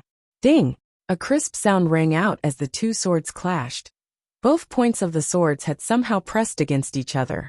Seeing how the 2 points of the sword made contact with each other, Cheng Mingxiang's eyes widened in shock. He couldn't believe such an event had happened. Even if Jianchen was his opponent, having the 2 points of the sword meet, as both swordsmen stabbed out, wasn't something any normal person could replicate, especially considering the difference in size between their 2 swords and the speed at which they had thrust their swords forward. And to be able to do it so flawlessly, this was not the sign of a weak person. It signified that a person's saint weapon control had far surpassed that of a typical saint. However, Jianchen, who had only recently broken through sainthood, had easily achieved such a feat. This made Cheng Mingxiang skeptical.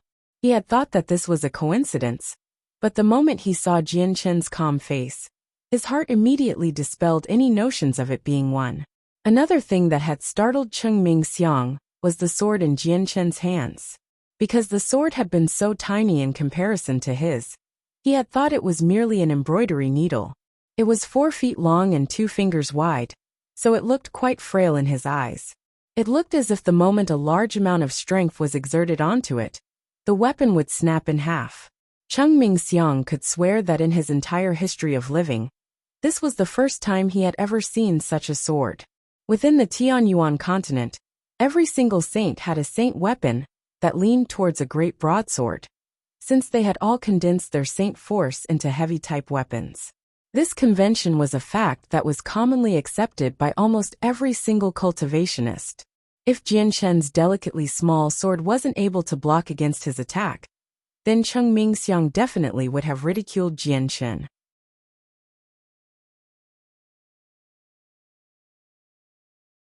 Chapter 62. Jianshen's strength. Chung Ming-xiang's face hardened. This time, although opponent was only a newly broken through saint, he was facing his opponent seriously for the first time. Chung Ming-xiang, since you've beaten my big brother, then don't expect to leave from this place unharmed. Jianshen stated coldly. Chung Ming-xiang snorted in response and said, Changyang Tian, I admit I've underestimated you, but if you want to beat me with your new saint powers, that won't be possible. Jianshen snorted as he looked on at Chung Ming-xiang with disdain. Whether or not I have the ability to come and see. Jianshen immediately rushed forward. His wrist perfectly controlled the light wind sword, and escaped the deadlock with Chung Ming-xiang's own sword by slapping the side of Chung Ming-xiang's sword fiercely. Clang! As the sounds of metal rang in the air, Chung Ming-xiang's sword was forced off to the sides by the light wind sword. Jianshen had struck out with his sword with such force that Chung Ming-xiang's sword arm had become numb with pain.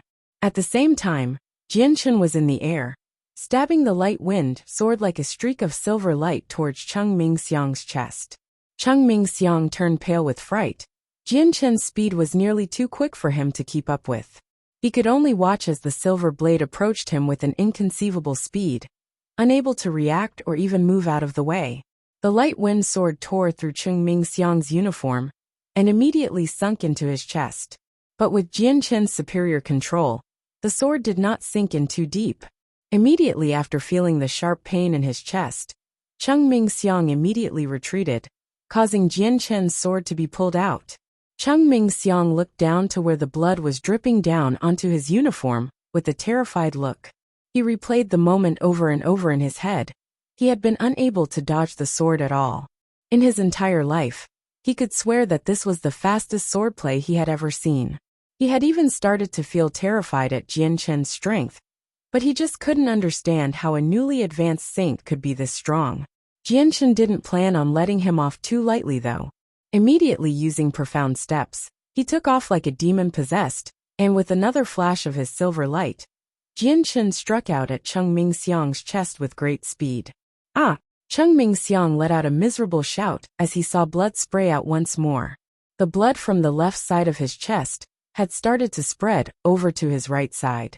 The wound was so deep that the bone underneath could be seen as the blood inside his body violently bubbled out, staining the entire top half of his uniform with it. The fury in Jianshen's eyes didn't dissipate at all as he brandished his light wind sword, an inflicted wound, after wound upon Chung Ming-xiang's body. The wounds on Chung Ming-xiang steadily increased, each one looking even more frightening than the one before while going deep into the body. Not only was his body being sliced at, but his entire academy uniform had already started to fall apart, and the remaining cloth becoming redder by the second. Seeing how their strongest member Chung Ming-xiang was powerless under Jianshen, the dozen other students became as quiet as wooden chickens. Seeing how Chung Ming-xiang was endlessly screaming, this had completely overturned what they had thought about him, as they looked on with a stunned expression. Luo Jian reacted first. Even though he was equally amazed at the display of strength Jianshen was showing, he had at least 10 other companions who were all at the saint level. With a great increase in courage, he roared, "Everybody charge! Even if he's strong, he's still just one person. How could we be afraid of just a single person?" Luo Jian raised his green greatsword with a snarl as he charged towards Jianshen. Hearing Luo Jian's speech, the students all jolted back to awareness. With a look at one another, the fear that was planted into their hearts by Jianshen was immediately cast out. With a lift of their great swords, battle axe, large knives and spears, Each student charged at Jian Chun with great arrogance. Jian Chen's eyes flashed as he watched the people come forward. But he didn't retreat. Taking the initiative and charging in with his light wind sword, he immediately stabbed toward the closest person's stomach. PCH. Jian Chen's sword slid into the student's body with ease. Against him, these students had no battle experience, so there was no way they'd be able to fight back. Herc, go die. At that moment, Jian Chen had entered the encirclement. Jian Chen sneered, and the light wind sword emitted a slight glow as traces of sharp and powerful sword qi began to spread out from the blade. Jian Chen's right hand seemed to turn into a mirage, as the light wind blade seemed to pierce all four directions as fast as lightning. Every time he thrust his sword out, he could accurately hit another weapon. After only a short amount of time, Jian Chen had already lashed his sword out 10 times. Ding, ding, ding!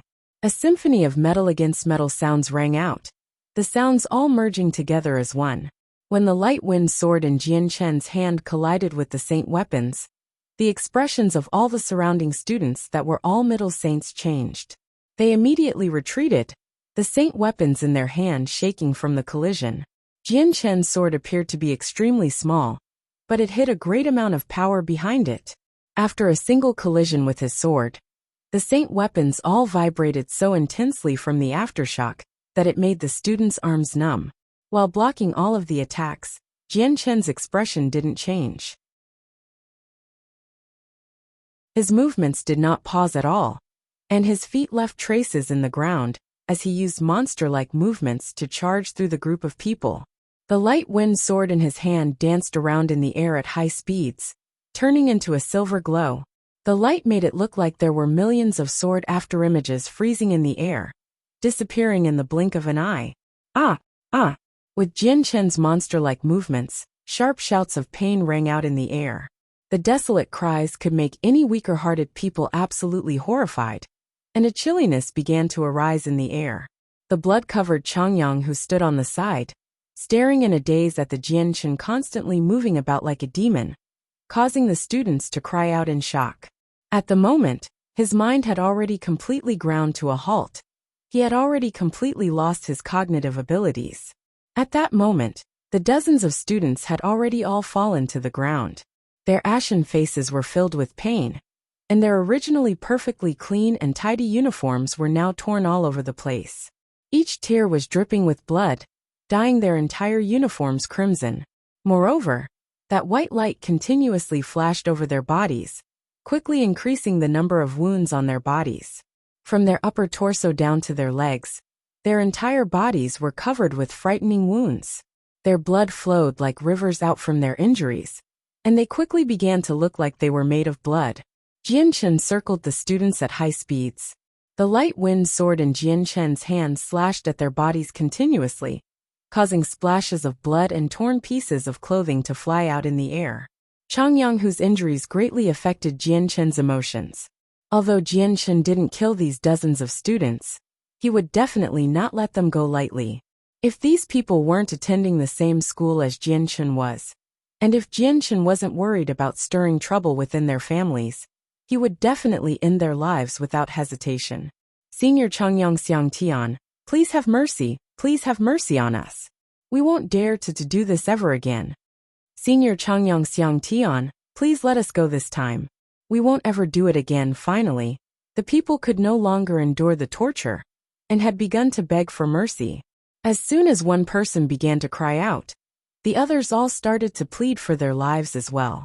However, a few of the more temperamental people were still gritting their teeth and holding themselves back. They had also considered running, but both their legs and arms were currently sporting terrifying wounds. The slightest movement caused them to bite down in pain. There was no way they could run. At the least, they didn't have the willpower to endure such an intense pain. Jian Chen ceased his movements. His expression was cold and indifferent. He didn't have a hint of blush on his cheeks, and his breathing was calm. However, the light wind sword in his hand was dripping with fresh blood. Jian Chen's body was as tall and straight as a mountain, immovable in his spot. His eyes flashed coldly, as if they seemed to be able to pierce through one's soul. He slowly swept his gaze across the dozen students lying on the ground and said, I can let you guys go, but you have to answer this. Who injured my older brother? It's Lord Cheng, Luo Jian, and Ka Diyan. Right, it was those three that had injured Changyang Hu. Changyang Hu was wounded by those three. We didn't do anything at all. The dozen youths struggled to say their excuses first, afraid that if they were too slow in their responses, Jianchen would be discontent. At the moment, they had already long abandoned any thoughts of retaliation against Jianchen and wholeheartedly regretted their actions. Among them, half of the people had had their monster cores taken away by Jianchen in the forest. The other half had no enmity towards Jianchen and had merely been gathered by Cheng Mingxiang. Jianchen's eyes flashed fiercely. He coldly glared at Cheng Mingxiang, Luo Jian, and Ka Diyan, a powerful murderous intent evident in his gaze. Under Jianchen's murderous gaze, Cheng Mingxiang and the other two felt chills in their hearts, and all showed terrified expressions.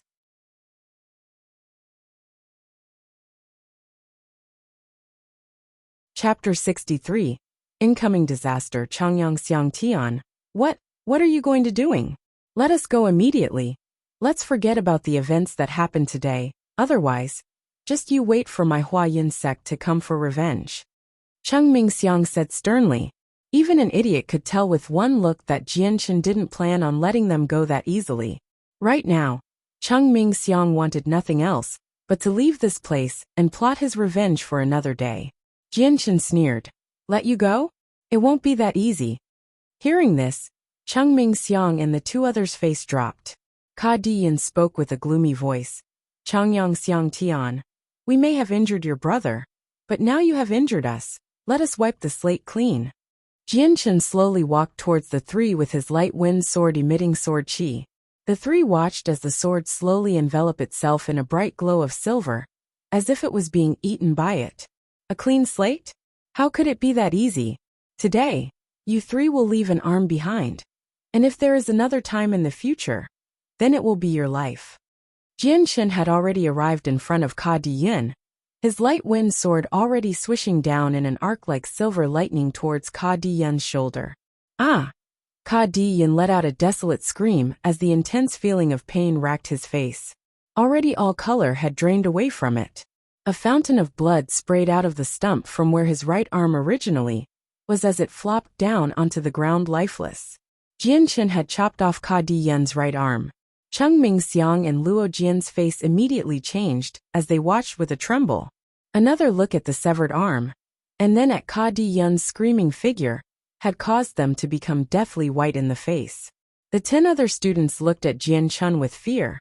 This type of development was something they were not expecting to see. Who would have known that he was this merciless and severed someone's arm without hesitation? This cruel display had brought them no small amount of anxiety and fear. But there was a small shimmer of hope. They had fortunately not fought against Changyang Hu. If it were not for that small fact, then they had no doubt that they would be joining Luo Jian, Cheng Mingxiang, and Ka Diyan amongst the ranks of losing an arm. Jianchen had treated the event as if it was an insignificant matter, his face not revealing any emotion whatsoever during the act. Whether it was the splattered blood on the ground or Ka Diyan's screams of pain, it had no effect on him. Instead, he looked at Luo Jian and walked closer towards him with his bloody sword. As Jianchen approached, fear filled Luo Jian's face.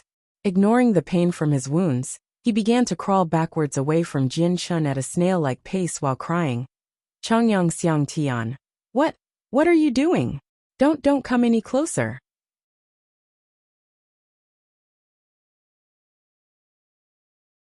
With the light wind sword finally clean, Jianchen returned to where Changyang Hu was.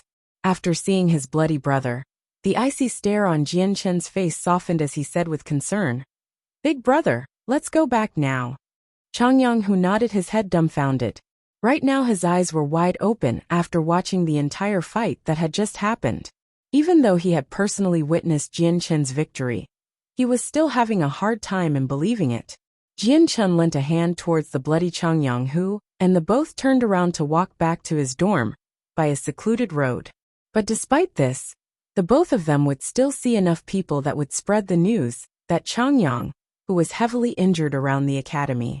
Not long after Jianshan had returned back to his room, the students lent a hand towards the 3 injured students and began their slow walk towards the academy. The moment the academy came into sight, everyone went into an uproar, especially for the 3 students each missing an arm. Nobody could believe their eyes at what they had seen. The news of the injured students spread across the academy with rapid speed. The news had even spread to the teachers, who immediately reported it to the vice headmaster Baiyan.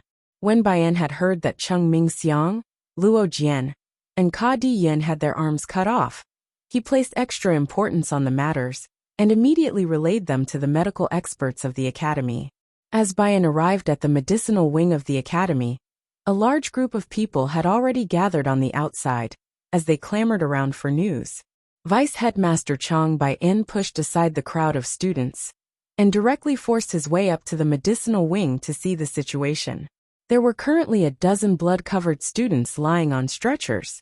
In the middle of the room stood 2 middle-aged men and a woman currently closing their eyes. They had their hands spread out above 3 of the students, emitting a milky white light from their hands that enveloped these students. Shrouded in milky white rays of light, the 3 students' terrifying wounds were being quickly sealed before their very eyes. The speed of the healing was unfathomably fast, and within a short breath, the 3 students' wounds had already disappeared without a trace.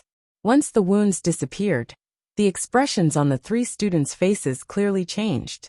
Now they showed no traces of pain. On the contrary, they looked a lot more relaxed now. At the same time, one could see traces of alarm in the depths of their eyes.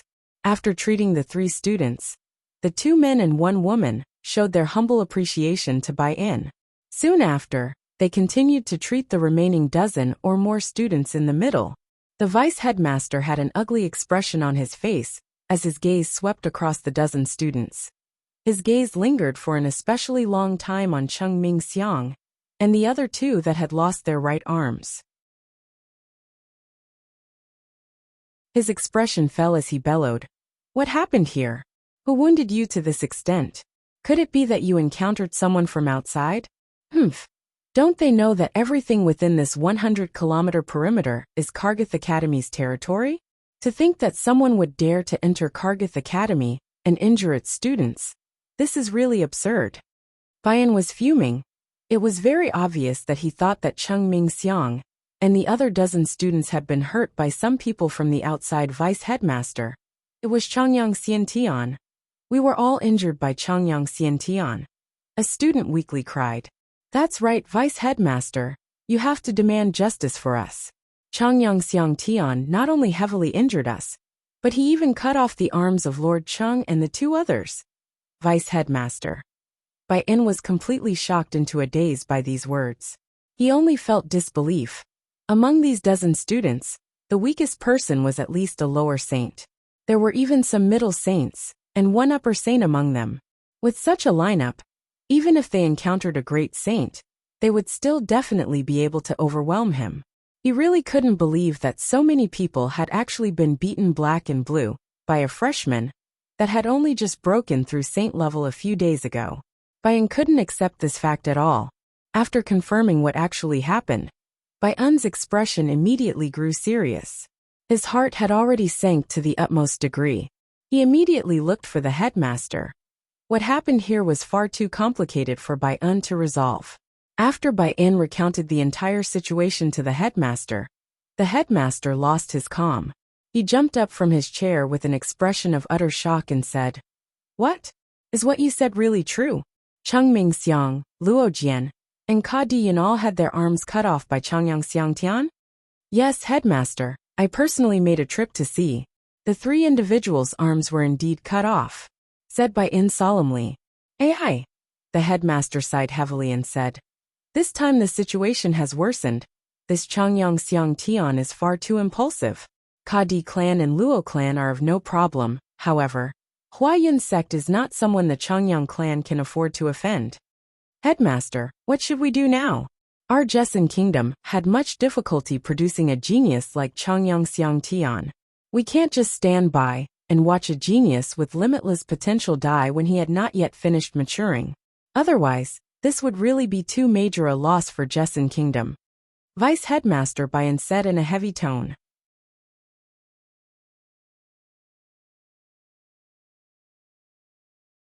Chapter 64. Goodbye Changbai. The headmaster murmured quietly. What you said is correct. Changyang Xiang Tian must be protected. Bayan, you stay here and resolve the matters in the medicinal building. I will go to the Changyang clan immediately. Otherwise, if we were to wait for the experts of the Huayin sect to arrive, the situation will become too terrible. After, the headmaster walked towards the frame of the window and jumped out of it. Then just like a big bird, he immediately flew into the sky with frightening speed and flew off into the horizon. Seeing the headmaster disappear into the horizon, Bayan let loose a sigh. Changyang Xiang Tian has really disturbed the peace this time. If he had only just beaten them, then the situation wouldn't be that bad. But he had to go and cut off Cheng Mingxiang's arm. Although it's not like the arm can't be reattached, but the strength needed for this is too high. Even the Huayin sect cannot invite a rank 7, Radiant Saint Master with ease. By this point, the entire academy had heard about the 3 students who had their arms chopped off by Changyang Xiang Tian. It was the topic of discussion amongst every student, and with that, Changyang Xiang Tian's strength had created another shock between the teachers and students. While the academy was talking about that, Jianchen sat cross-legged on his bed as he began to reflect upon his actions. He knew in his heart that by chopping off the arms of Cheng Mingxiang, Luo Jian and Ka Diyun, he had brought upon a great deal of trouble on himself. However, he didn't regret what he had done at all, so all he could do right now was ponder deeply on how he could deal with the wrath of the 3 groups. The day went by quickly and soon became night time. Dong dong dong. A loud knocking sound came from the other side of Jianchen's room. Hearing the sound, the cross-legged Jianchen slowly opened his eyes. Looking down to see the various Class 1 monster cores without energy, he sighed silently before looking towards the door. Who is it?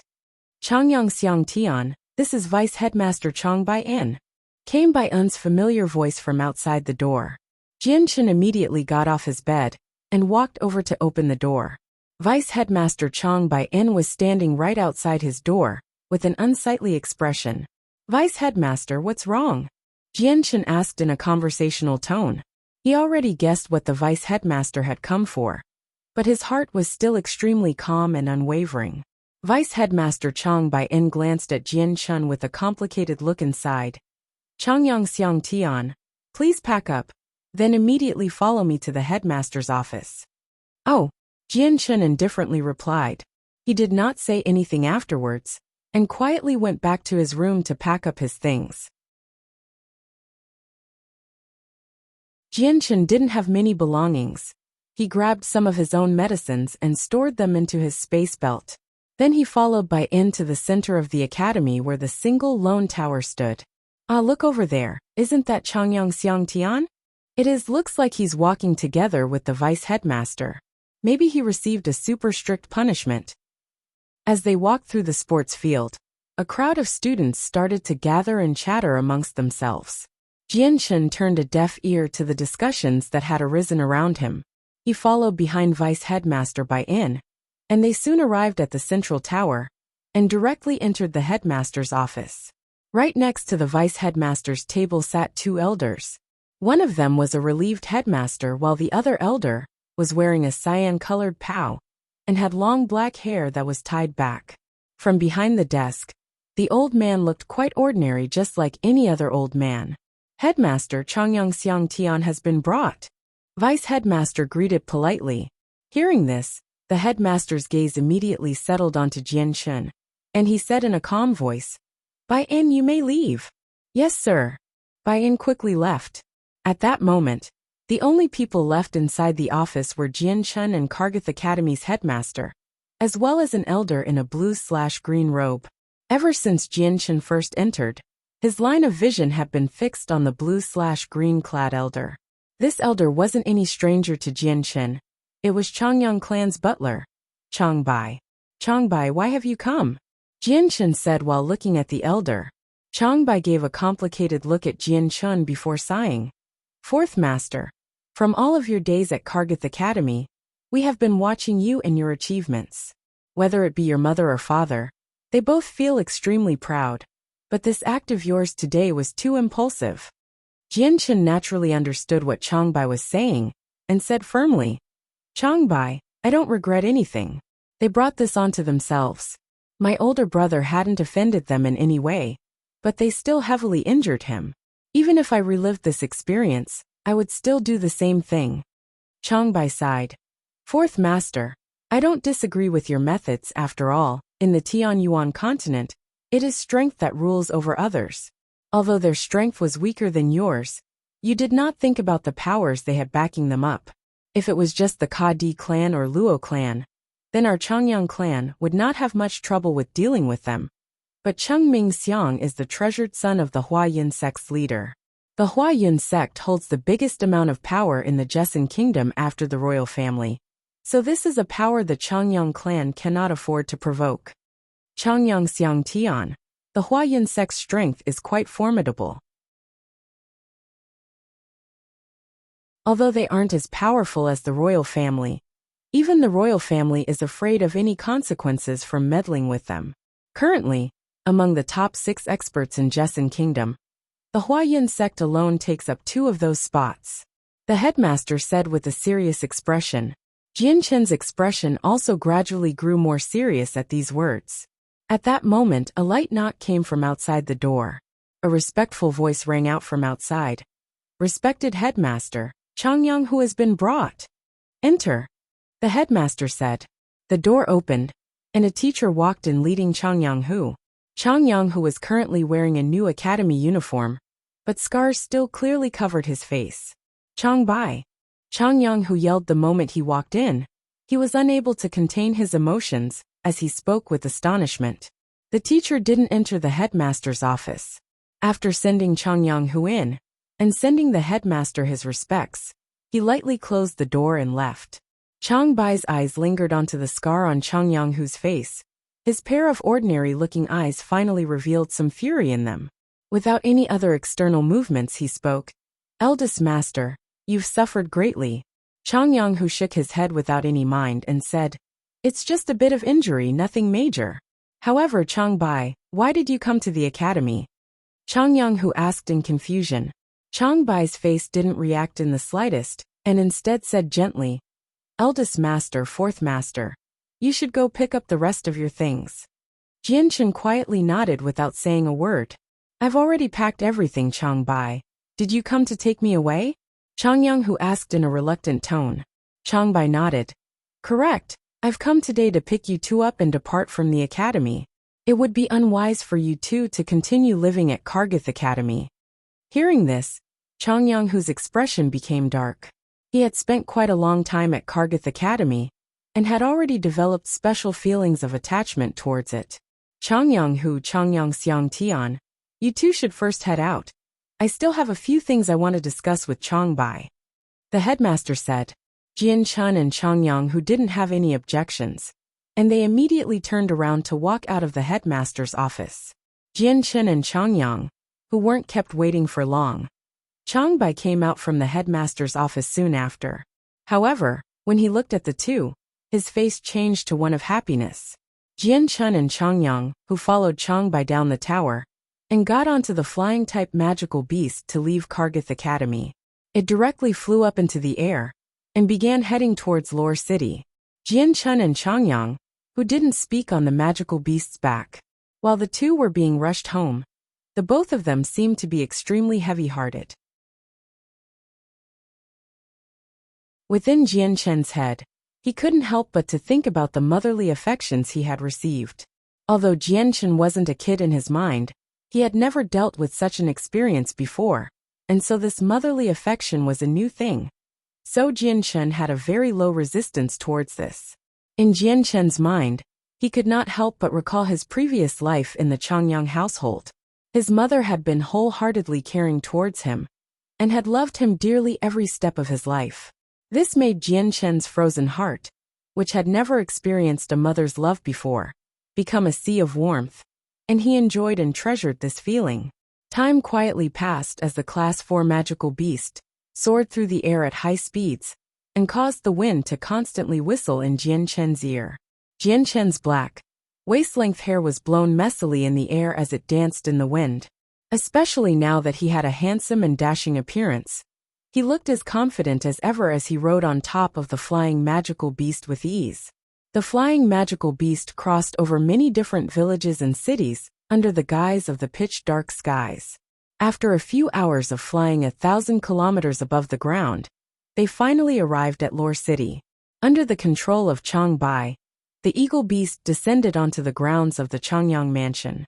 The servants who managed the rear courts had long since left the area, leaving behind only the most loyal of guardsmen. A large gust of wind descended upon the courtyards as the eagle beast came down from the skies and landed onto the ground as the three males climbed down from it. A group of people had already gathered around the eagle beast, with a middle-aged man, wearing a black and white pao leading the group. This was the master of Changyang Mansion, and the father of Jianchen, Changyang Ba. By his side were four very beautiful women, Jianchen's mother Bai Yin Tian, and his three aunts. Standing by his fourth aunt's side was a girl who looked to be around 18 years old. This was his second sister he hadn't seen in a few months, Changyang Mingyu. Standing right next to her was another person who looked to be around Jianchen's age. It was Changyang Ku, his third brother. However, in Changyang Ku's eyes was a look of mirth, as if he was happy to see Jianchen in such misery after leaving Kargath Academy. Standing behind the family were a few middle-aged men and elders. They were high-ranking members of the clan, but each one of them had a grave expression on their faces as they looked at Jianchen with a complicated stare. Some looked at him with happiness, others with an expectant expression, and some who just sighed. Chang Bai walked towards Changyang Ba and gave a small smile. "Clan leader, I have not failed you. I have brought the eldest master and fourth master back home safely," he stated. Changyang Ba looked at Chang Bai and clasped his hands together. "Chang Bai, thank you very much for your trouble. Clan leader is being too courteous. This is just part of my duty," Chang Bai said. Changyang Ba swept his gaze across Jianchen and Changyang Hu. His eyes held both expressions of gratification and admiration as he looked at Jianchen, and his expression had also become excited, although it was still nevertheless worried. Finally he let out a long sigh and said, "Xiang Air, Ahu, both of you come with me to the main hall." Changyang Ba turned around and began to walk out.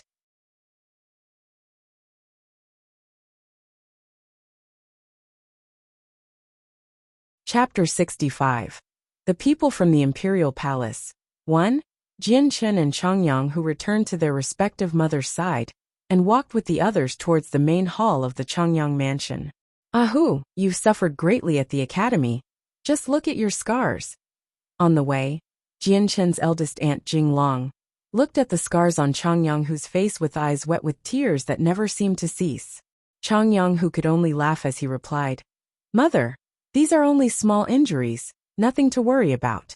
It was a good thing fourth brother found me. Otherwise, your child would have been left unable to even move from bed." Hearing this, Jinglong turned her head to look at Jianchen with a gentle smile on her face.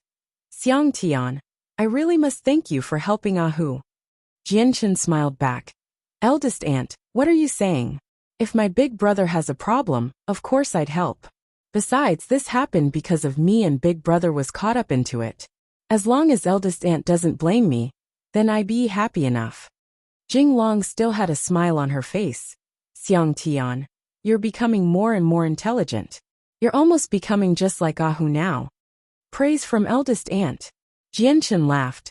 He could clearly tell that eldest aunt Jinglong's attitude towards him had improved. She was no longer so solemn and unmoving towards him. No longer was she like before, always wearing a neutral face. "Mother, you should say it right. Fourth brother's strength is really amazing. Before he was even a saint, he could easily hunt and kill Class 2 magical beasts. And after he did become one, even the combined powers of the geniuses of cultivation of Kargath Academy, despite having the genius upper Saint Cheng Ming Xiang among their ranks, were beaten in under 3 minutes. The 10 other who followed them were also easily beaten up by fourth brother as well." Changyang, who was clearly excited, his voice was rising in volume as he spoke. Mother, you didn't see the fight, but I did. Although fourth brother was by himself, he had beaten a dozen people until they were covered with bruises in the blink of an eye. These dozen people were all at the rank of a saint at the very least, but against fourth brother, they were no match at all. Hearing this, Jian Chen's mother Bai Yin Tian beamed with happiness as she looked at her son with loving affection. Humph! A cold sneer came from the side. It was from Jian Chen's third aunt, Bai Yushuang, who continued to say, "Amazing is amazing," but it was this amazingness that provoked the Huayan sect. Changyang Xiang Tian's amazingness is practically inviting danger to our Changyang mansion. Jian Chen's eyebrows furrowed together. His third aunt Bai Yushuang had always treated him with prejudice since he was young. Jian Chen's mother, Bai Yin Tian, was extremely discontent. However, the one that had caused trouble was her own son, and even she slightly felt that he was in the wrong. In addition, his relationship with Bai Yushuang was never good. Thus, she couldn't claim he wasn't guilty either. Otherwise, the little feud between the two would only grow. Forget it, third sister. What's happened has already happened. Discussing it now isn't of any use. What we should do now is to properly consider how we should deal with it. Jian Chen's second aunt Yu Fengyin explained. Forget it, third sister. After all, Xiang Tian stirred up this trouble for the sake of saving Ahu. You can't blame everything on Xiang Tian. Jing Long sided with Jian Chen. Seeing that there were actually two people supporting Jian Chen, Bai Yushuang could only snort and stay silent. Bai Yin Tian sighed. Her gaze held both love and worry as she looked at Jian Chen and said, Xiang heir, we know of all of your achievements at Kargath Academy. You are my pride and glory. But I also think that your actions this time were too brash. To think that you even cut off the Huyin sect leader's son's arm. Do you know that with this, you've not only caused major trouble for yourself, but you've also dragged the entire Changyang clan in with you as well? A trace of guilt was shown on Jian Chen's face as he said, Sorry, mother. I have brought a great trouble to our clan. Xiang Tian, what happened has already happened.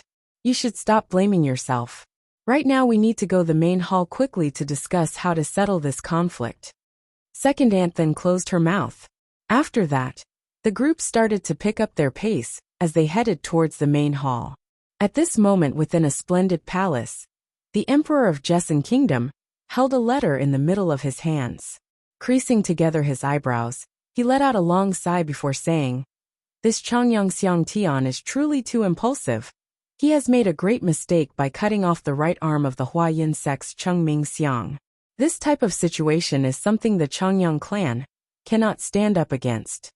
The emperor released the letter and watched it drop to the table. Servant, call the armored forces commander Bai Dao to come quickly. Yes, your majesty. As the emperor gave out his command, the court eunuch hurried out to obey his orders. Soon enough, a black-armored middle-aged man came walking into the room. This man's appearance was rather ordinary looking, but he had a resolute expression on his face. His eyes shined brightly below his scarred face. The scars ran across his entire forehead, causing people to jump at his terrifying appearance. The man walked towards the emperor before stopping 10 meters away from him. Your Majesty, this servant knows not why he has been called here. The emperor slowly stood up as he grabbed the letter in his hand and handed it to the man. Take a look. Hearing this, the middle-aged male wearing black armor received the letter from the emperor and opened it to begin reading. After he finished, his expression had become extremely heavy. I hadn't imagined that he would actually stir up so much trouble. The black-armored man let out a long sigh as his expression became anxious. The younger generations always seemed to be so arrogant and impulsive. The emperor sighed. Bai Dao, ever since you joined the armored forces 20 years ago, you've never returned back to your homeland. Take this opportunity today and visit. Yes, your majesty. A complex look flashed in the armored youth's eyes. The emperor's expression suddenly turned serious as he said, Bai Dao, when you return this time, you must persuade Changyang clan's people to send Changyang Xiang Tian over here as quickly as possible. Otherwise, once the Huayin sect goes looking for them, the conflict will grow even more. Only by sending Changyang Xiang Tian away, In addition to us mediating between them, will the conflict between the Changyang clan and the Huayan sect be temporarily stabilized? Right now, all of the neighboring nations are already beginning to stir. It seems that they've never let go of the idea of attacking my Gisan kingdom's territory. At a moment as critical as this, nothing can be allowed to occur within the kingdom. Otherwise, the end result will be too horrible to even think about. Changyang Xiang Tian is a genius from the heavens with unlimited potential. His future prospects truly cannot be measured. Maybe the only source of hope that Gisan kingdom has ever had in the last few hundred years. For this reason, Changyang Xiang Tian must be protected at all costs. Although we cannot guarantee his future achievements will go smoothly, we cannot allow him to get involved in an accident within our Gisan kingdom. The emperor spoke with a hard face. Hearing this, the armored youth showed a proud and joyous expression.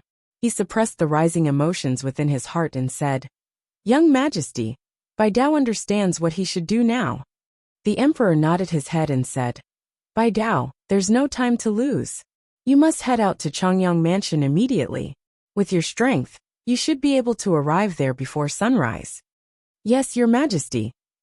Within the great halls of the Changyang Mansion, Changyang Ba sat down onto his throne, with Jian Chen on one side and his fellow wives on the other side. Sitting a few steps below was the relieved housekeeper Chang Bai. Changyang Ba had a look of worry on his face as he looked at his son Jian Chen. Xiang Er's situation at Kargath Academy should be known to everyone here already.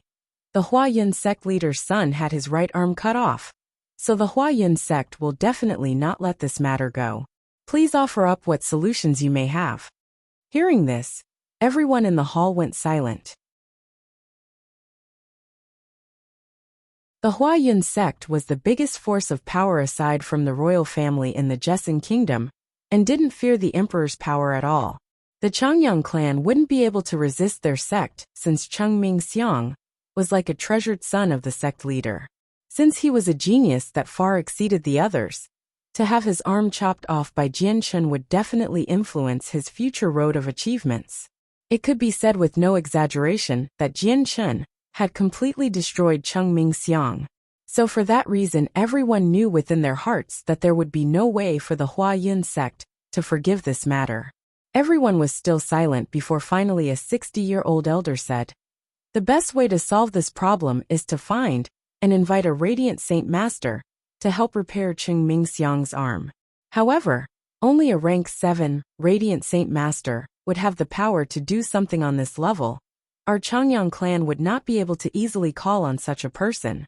Not only that, but rank 7 radiant saint masters are extremely rare within the Tianyuan continent, and many of them are wanderers. It would be easier to climb to the heavens than to find one. So the possibility of healing Chengming Xiang's arm is practically zero." AI, what you're saying is correct. In my opinion, our only chance of appeasing the anger of the Huayan sect aside from finding a radiant saint master is to have the emperor and the royal family back us up. However, the Huayan sect would definitely not give up their chances. What is guaranteed is that the fourth master will not be easy to protect. A middle-aged person said. Standing by the middle-aged man were a few other elders who had high amounts of influence within the clan. They have long since heard about Jian Chen's achievements within the academy, and in their hearts, they had already started to place their hopes for the clan's survivals onto Jian Chen. So even though the clan was being troubled by a big problem, no one had blamed him for it, and instead tried their best to find ways to protect him. Not only that, but with the arranged marriage between him and Princess Galan, then after the marriage, the Changyang clan would be able to rise higher in power. If only the ancestor was still here. An elder sighed helplessly. Hearing this, Chang Bai's eyes lit up. That's right. If the master was here, then our clan wouldn't need to assemble here today to figure out a solution. It's a shame. The master has already been gone for dozens of years without any notice. We don't even know if he is alive or not. The crowd went silent after hearing that. Jian Chen's heart pulsed after hearing Chang Bai talk. From his few years at the Changyang mansion, he had never once heard about this ancestor or Chang Bai's master come up as a topic before. Although he had only just heard about the two, He was sure in his heart that these two people were actually very strong and had power incomparable to anyone else. Most likely the two were not afraid of the Huayin sect, and were former elders of the clan. Jianchen didn't bother to think about his question long, and immediately dismissed it from his mind. Seeing how the hall was still silent, Jianchen hesitated slightly before saying, "Father, it would be better for Changbai's eagle beast to send me out. As long as I do not remain within Changyang Mansion, I am sure the Huayin sect will not act upon the clan if they truly do come." "No, absolutely not." The moment Jianchen spoke, Bai Yin Tian and Changyang Ba's voices both simultaneously rose up in objection. Both of Bai Yin Tian's hands tightly grasped onto Jianchen's own hands, as her eyes gradually became misty, before tears started to stream down her face. She cried, "Xiang heir, don't say such foolish things. The Tian Yuan continent is very dangerous, and it's not as easygoing as you think it is. You have not yet explored the world, so you don't know what rules must be followed in order to survive. Your strength is still too low. Mother will definitely not let you go on such a foolish endeavor."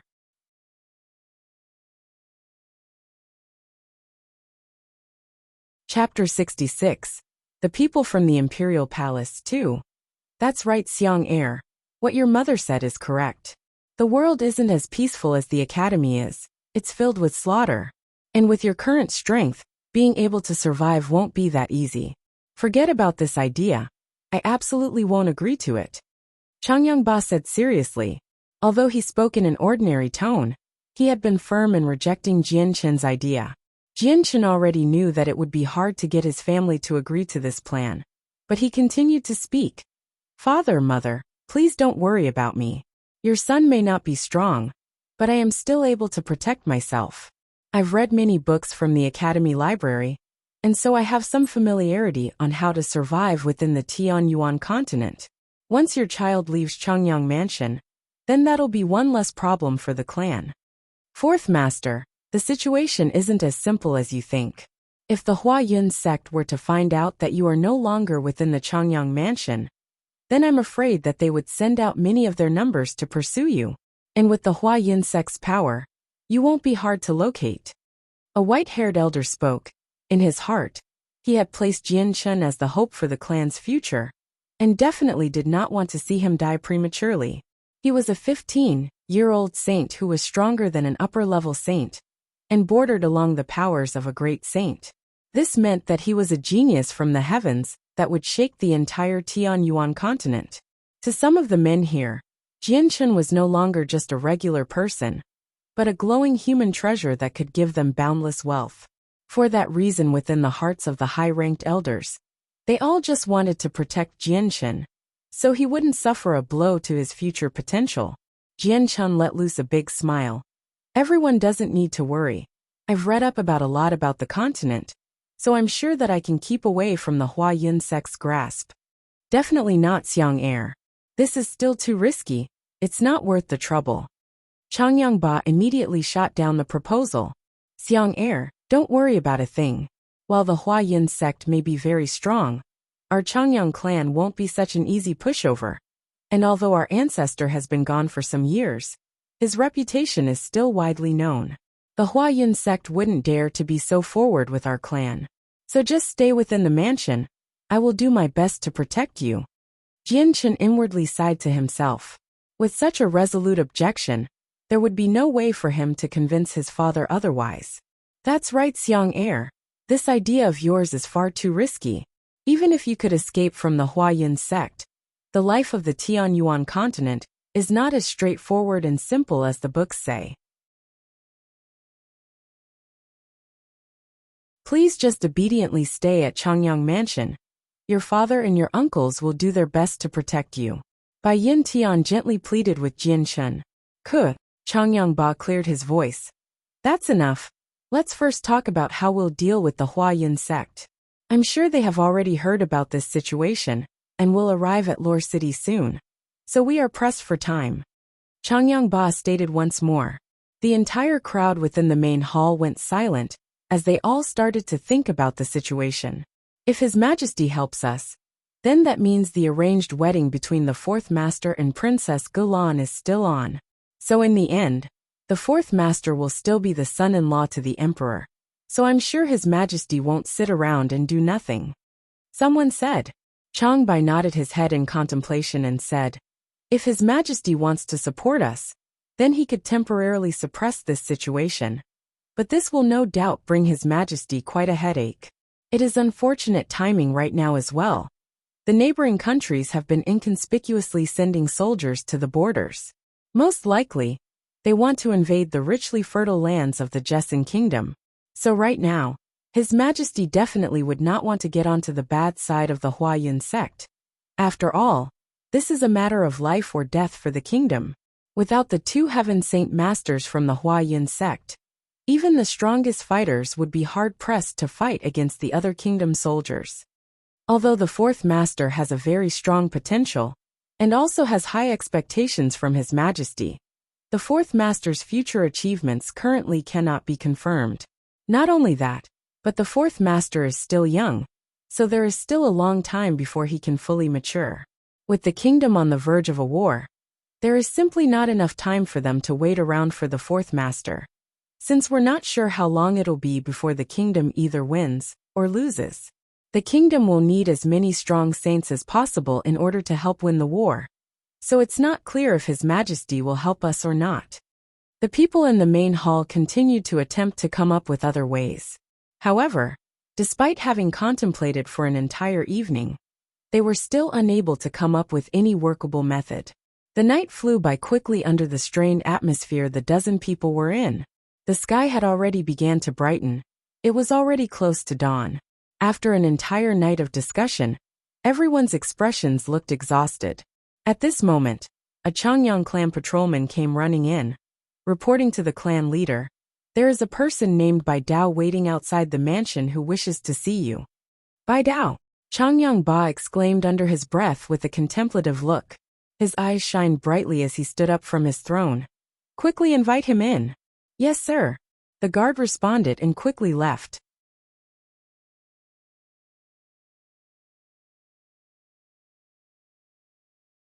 Bai Dao shook his head, his tone filled with complete certainty. Bai Yin Tian's expression turned ashen, and she said in a trembling voice, however, the people outside are dangerous. Xiang Er's strength is still weak. He'll definitely suffer through a lot of hardships. Bai Dao gave a profound look at the Jianchen sitting next to Bai Yin Tian and said, one must suffer hardships in their life while upholding their dignity as a person. It is only after they suffer through thick and thin that they can mature into an independent person. You both pamper him too much. This won't do him any favors, it's actually harming him. Hearing Bai Dao, a few of the gathered people nodded their heads in agreement. There was a great deal of logic within his words. Changyang Ba still looked hesitant at this idea. Jianchen swept his gaze over his surroundings. He knew that this was his chance to strike out for an advantage and said, Father, just let me leave. I am confident that I can cope with anything that I'll encounter in the future. Moreover, I really want to go outside to travel the world. Clan leader, since the fourth master had originally planned to leave the mansion, what Bai Dao said is correct. This may be the only way to solve the conflict between the two groups. With this method, the fourth master will definitely learn a lot. Even if the fourth master is a genius that surpasses others, his experience is still what matters most. Changbai said. Changyang Ba helplessly sighed and said, fine. Since Changbai also agrees to this suggestion, then Xiang Er will leave Lore City and experience the outside world for a while. I'll let a few devoted guards leave with Xiang Er to keep him safe outside.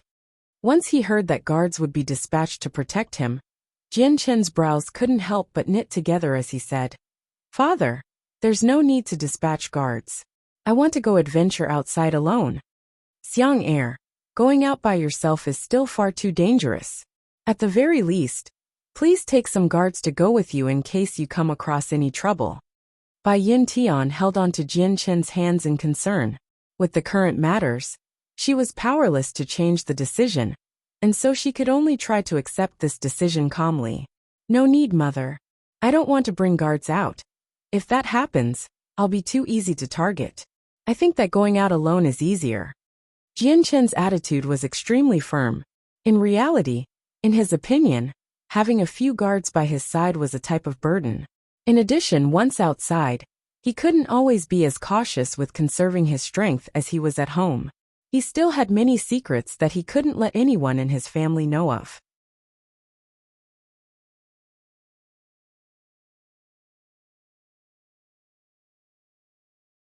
Chapter 67. By Clan Changyangba wanted to reject Jianchen's proposal of going alone, but Jianchen had been adamant in his decision. So in the end, Changyangba had no choice but to agree. After the discussions were over, Bai Dao said, "From what I heard in the royal palace, the Huayan sect has already received the news and is moving towards Lore City at top speed. They'll be at Lore City by late afternoon at the very latest. So it would be best if you send Changyang Xiangtian away from Lore City as soon as possible. Otherwise, it'll be too late by nighttime." Everyone's faces became solemn once more. Then, Changbai stood up and said, "Then let's have the fourth master gather his things before I take him away on the eagle beast." Soon after that, everyone started to leave the main hall. "Xiang Heir, please go to mother's room. There are matters we must discuss," Bai Yin Tian said as she walked towards her room. After entering her room, Bai Yin Tian pulled Jian Chun with her to sit with him. By this point, Bai Yin Tian's cheeks had tears streaming down her face. She knew in her heart that after Jian Chun left Changyang Mansion, it would be a very long time before the mother and son would be able to meet again. Life in the Tianyuan continent was complex, and Jian Chun didn't know what hardships he would go through or what unfortunate events would happen to him. So this was possibly the last time the mother and son would ever see each other again. "Xiang Heir, you are no longer young in age, and you'll soon be leaving this place. So there are things that mother should tell you first." Bai Yin Tian's tears shone like sparkling crystals as they dripped from her face. "Xiang Heir, didn't you ever think why it was strange that you didn't have a grandfather or grandmother?" Jianchen nodded his head without making a sound. Bai Yin Tian continued to say, "Xiang Heir, your mother is actually not from the Jessen kingdom. My homelands originate from one of three biggest empires, the Karl Empire. Not only that, but my Bai clan has been a powerful family that goes back for over 1,000 years. It had a powerful influence stronger than that of the Huayan sect, and resided in the king city Minghua City. Your grandfather was a powerful saint ruler, while you have 4 other great elders who have reached the Heaven Saint Master level and hold high positions in our Bai clan." Bai Yin Tian sighed. "It's a shame good things don't last forever. While your mother was still young, your grandfather received a letter and never returned, leaving behind no information at all. 20 years after the disappearance of your grandfather, the 4 elders of the clan sent 2 people to look for him. 2 days after their search began, however, an astonishing piece of information was reported. The 2 that were sent out had been killed in the countryside." Bai Yin Tian's face was full of sorrow after saying that. This piece of information was like a bolt of lightning coming from a clear sky. While the 2 elders were only at the Heaven Saint Master level, they were still considered as some of the strongest in the Tianyuan continent, so it was inconceivable to think that they could be killed. The elders didn't even have time to run, and so to this day, the Bai clan are still clueless on what enemy could be strong enough to have such a grudge towards our Bai clan. Your grandfather may have encountered something similar as well. Unfortunately, our mysterious enemies didn't even give us time to catch our breath. On the very same night of the murders, a huge group of mysterious men invaded our Bai clan. They were all very strong, and the remaining 2 elders were unable to repel them. Ultimately, they got killed. Without the powerful elders, there were no longer any strong people left to protect us.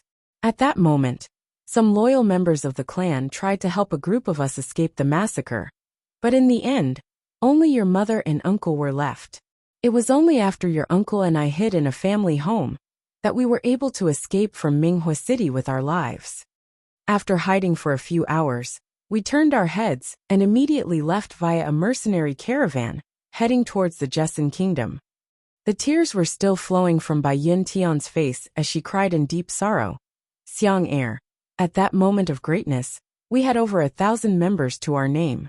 But to this day, all that remains is your uncle and the two of us. You must remember that you not only have the blood of the Changyang clan in you, but the blood of the Bai clan as well. You must carry on the Bai clan's name. So please remember to protect yourself. Do you understand? Jianchen nodded his head in silence as his heart churned with emotions. For a very long time he couldn't calm himself, since the news his mother had told him had struck the very core of his emotions. After some time, Jianchen finally calmed himself down and said, "Mother, could it be that we still haven't figured out our mysterious enemy's identity or how strong they are?" Bai Yin Tian shook her head.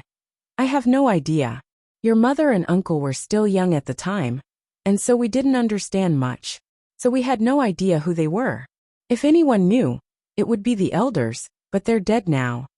Afterwards, Bai Yin Tian fished out a red embroidered pouch and looked at it as if it was bringing back old memories. "Xiang heir, before your grandfather disappeared, he gave me this red pouch and said it was a family heirloom passed down from generation to generation. By this point, it's well over 1,000 years old, so please take care of it. Those mysterious men had most likely exterminated our Bai clan for treasures like this." Jianchen's eyes looked at the embroidered red pouch and said, "Mother, what exactly is in this then? There's only a small piece of fur that's smaller than the size of one's palms inside." "Your mother has no idea what it's used for." Bai Yin Tian placed the red pouch onto Jianchen's hands and said, "Xiang heir, even if this pouch only has fur in it, it's still a family heirloom. So there's no way this piece of fur is not simple at all. Right now you are the Bai clan's only hope, so passing down the family heirloom should be a given. I hope you protect yourself well, but it's best if you keep this pouch hidden at all costs. Although it'll be unlikely to come across a person that recognizes it, it's better to be safe than sorry." Jianchen silently nodded as he took the red pouch. Dong dong dong. At that moment, a knock was heard on the door as a voice called out from the other side. Quickly wiping away her tears, Bai Yin Tian called out, "Who is it?" There was no sound outside the door for some time. Eventually a voice said, "Sister, it's me." Hearing that familiar voice, one that he had not too long ago heard, Jianchen stared blankly at the door. It was the man from the palace, Bai Dao. Hearing the voice, Bai Yin Tian looked puzzled before saying, "Come in." The doors opened as a black-robed man slowly walked in. It was precisely Bai Dao. Bai Yin Tian slowly stood up from her chair, as she looked at him with a pained expression. "Brother, it has been 20 years since you last saw me. I had thought that you had already forgotten about me." Jianchen's stare hardened. From the fact that his mother called him her brother, he could already tell that the middle-aged man in front of him was his uncle. "Ai," Bai Dao sighed. "Sister, I'm sorry, your older brother was wrong to not visit you during the last 20 years. In truth, your brother never forgot about you. It was just that the burdens your brother was carrying were too heavy to bear. Vengeance for our Bai clan will definitely be carried out by me. Sister, your brother will live out the rest of his life for the sole purpose of revenge." Bai Yin Tian sighed as well, before turning her head to look at Jianchen. "Xiang heir, this is your uncle." Bai Dao. "Uncle," Jianchen spoke. This was the first time he had uttered the word, as well as the first time he had seen him up close. Bai Dao sized up Jianchen before offering a smile.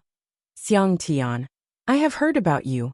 Word of your accomplishments has resounded through the capital, and have even been whispered of inside the royal palace. You are truly worthy of being a descendant of our Bai clan. I eagerly anticipate the day when you have grown strong and honorable. Do not disappoint me." After talking, Bai Dao immediately grew solemn once more as he faced Bai Yin Tian. "Sister, I know you hate to see Xiang Tian leave, but there is no other way. As it stands now, the Changyang clan cannot oppose the Huayan sect, but if Xiang Tian leaves, the situation will improve dramatically for both the clan and Xiang Tian. Letting Xiang Tian stay in the mansion will bring no good benefits. It may even cause the Changyang clan to end up like our Bai clan. Right now we just need to smuggle Xiang Tian away before nightfall. Otherwise he won't be able to leave, even if you agreed to let him go. Bai Yin Tian nodded her head slowly. Since the emperor wasn't willing to help them publicly right now, how could she not understand this reasoning? Afterwards, the tear-streaked Bai Yin Tian helped Jianchen gather some clothes and items before escorting him out. As the two of them arrived at the rear courtyard, they found Jianchen's aunts, his father, and Changbai were there waiting for him. Right behind them stood a gigantic and majestic eagle beast. Changyang, who grabbed Jianchen's arm, his expression downtrodden as he spoke with concern. "Fourth brother, you'd better be careful in the outside world, understand?" Jianchen nodded before saying with a smile, "Don't worry, big brother. I will definitely protect myself. But after I go, you'd better not goof off. You must continue practicing the battle techniques." Changyang, who nodded his head fiercely and said, "I will, fourth brother.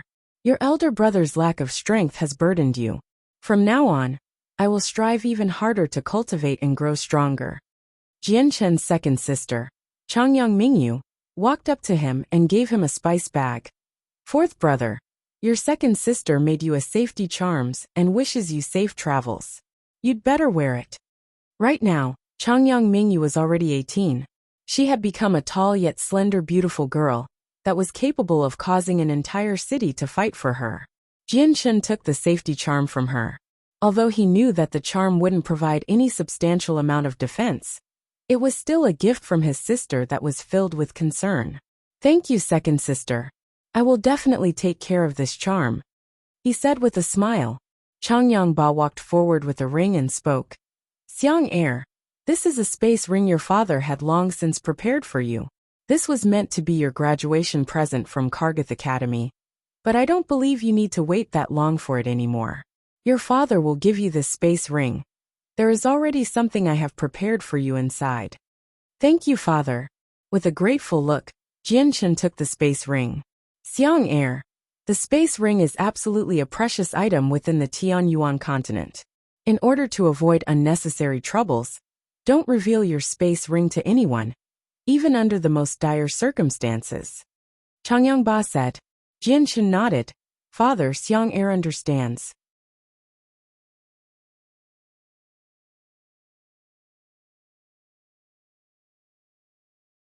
Chapter 68. White Cloud City. After everyone had finished talking, Jianshen left with Chang Bai on the back of the eagle beast and immediately departed from Lore City. Sitting on top of the eagle beast, Jianshen stared at the receding city walls with a complicated look on his face. It's been over 15 years since he came into this world, and he has only left the confines of the mansion and Lore City twice. The first time he had left Lore City was to go to Kargath Academy, but this time, the reason was no longer the same. Jianchen understood that after leaving, he wouldn't see his family again for a very long time, and would have to fend for himself. In this dangerous environment known as the Tianyuan continent, Jianchen could only rely on himself. Jianchen personally didn't think he would be able to see his family again, but he had read from the books that this world was dominated by the strong. The Tianyuan continent was a lot more dangerous than his previous world, and while he had decent strength for his age, there was no guarantee for what may happen. Changbai sat on the neck of the eagle beast and stared at Jianchen. "Fourth master, starting from today you'll be on your own. Please be careful as you travel through the Tianyuan continent." "I know what must be done, Changbai," Jianshen said without turning his head. Changbai paused to look at Jianshen with a curious look, before sighing as he had no more to say. The eagle beast flew high in the sky, thousands of meters above the ground, streaking across the sky like a ray of light. With the whistle of the wind blowing loudly, both Changbai and Jianshen had their hair and clothes flapping rapidly in the wind. The eagle beast soared over the walls of countless tiny villages, before finally the eagle beast slowly came to a stop, in midair in front of the walls of a great city. Looking down to see the city, Jianshen asked, "Changbai, you should just drop me off here." Hearing this, Changbai looked down to see the tiny city before nodding his head. "If you say so." Immediately, the eagle beast flew down towards the ground under his control. Jianshen hopped off of the magical beast before saying to Changbai, "Changbai, you should hurry on home. I'm sure the Hua Yin sect has already arrived at the Changyang mansion." Changbai started to ascend with his eagle beast. "Fourth master, please take care." Jian Chun waved goodbye to Changbai and turned around to walk towards the city in front of him. Changbai hesitated as he sat on the eagle beast and watched Jian Chun's back go further and further away. It was only after he had disappeared when Changbai said, "Fourth master, I hope we see each other soon. You've always surprised me after all." The eagle beast started to flap its wings and flew into the sky, blowing dust everywhere. Soon, Changbai flew off into the air towards the direction of the Changyang mansion. The sun has already long since set into the horizon. With the colors of nightfall rapidly approaching, Jian Chun walked towards the small city with a group of people. However, while he was walking on foot, many of them were traveling via carriages being pulled by magical beasts. Jian Chun's appearance had naturally made the other travelers curious, and made many other mercenaries become alert. But when they realized how young Jian Chun was, they immediately lost their alertness. Jian Chun sized up the mercenaries, riding on top of the magical beasts. Some of them ranged from 20 years old to 50 years old. Some wore armor, some leather, and some just wore regular clothes. When Jian Chun walked closer to them, however, he could smell the scent of blood. To the experienced Jian Chun, he knew that these mercenaries had been baptized with the blood of their enemies already. 10 miles wasn't that far for Jian Chun, and so after some time, he saw the 20-meter-high city walls. Jian Chun didn't know how old the walls were, but the constant battle with time seemed to have left its mark on them. Visible scars could be seen on the walls, but near the gate written with bold calligraphy were the words, "White Cloud City." "Hey, halt! What is your purpose here?" Barring Jian Chun's path was a guard of the city. Jian Chun gave a small smile and handed the guard a few gold coins and said, "Brother, I am merely a mercenary who came to White Cloud City for a mission." The guard took the gold coins discreetly and smiled brightly at him. "Ah, so you have a mission? Then I won't take up your precious time. Go on in." After entering the city, Jian Chun walked 3 kilometers down the road and arrived at a very busy part of the city. Although it was sunset, the street was still bustling with people rushing around from store to store and engaged in every sort of business. The streets were paved with rocks that seemed to shine brightly. With the road so evenly paved, even if a caravan ran full speed across it, the passengers wouldn't feel the slightest jolt. Hungry, Jian Chun rubbed his stomach gingerly as he walked towards the nearest restaurant. It had already been a full day since he had eaten, so his stomach had already started to protest. "Welcome, guest."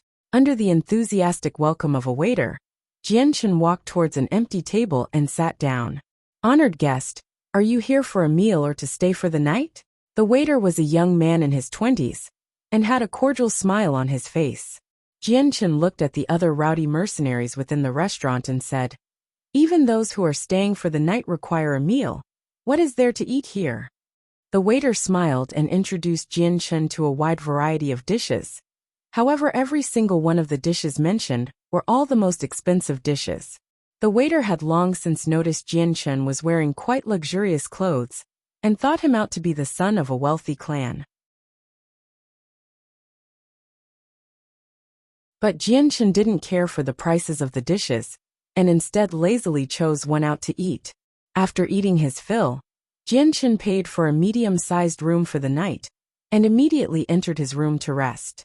The restaurant was not a very high-quality one, so the medium-sized room was not too luxurious. Compared to the Changyang mansion, the difference was like comparing the heavens to the earth. The room offered a hardwood bed with a single table and a few chairs, but apart from that, there was nothing more. On a side note, the room had been cleaned nicely. Jian Chun had never been picky, and so this room had already satisfied him enough.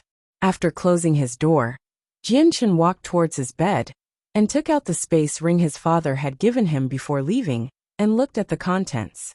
The space ring deserved to be called a high-quality treasure, as there were many objects within it.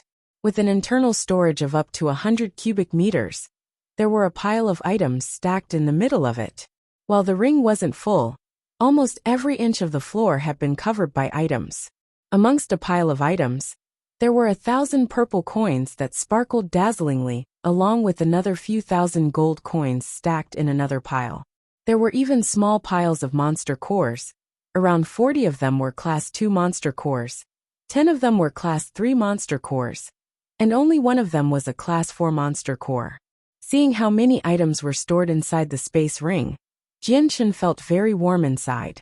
Although it wasn't by any means a large amount of items, they all served a practical use for Jianchen's needs. With this much, it truly showed how much Changyangba cared for his son. Stuffing the space ring back into his bosom, Jianchen clearly remembered the words of his father. Until he was strong enough, he didn't dare to reveal his ring to anyone, since it was such a precious item on the Tianyuan continent. Although there weren't a small amount of people who had a space ring, they were all strong members of influential and wealthy clans, and could easily protect themselves from danger. Climbing onto the bed, Jianchen took a few monster cores from within the space ring, and closed his eyes, as he started to cultivate using the energy from within the monster cores. As usual, Jianchen started to absorb the energy within the monster core at a frightening rate. If anyone were to see him now, then they would see the monster core emit a weak amount of light, as the energy within started to flow into him, like a thick stream. To the naked eye, the energy was surrounding Jianchen's body, while the monster core was rapidly shrinking in Jianchen's hands. Ever since Jianchen had broken through to become a saint, there was an unfathomable mystery in his dantian, in the form of an azure and violet glow.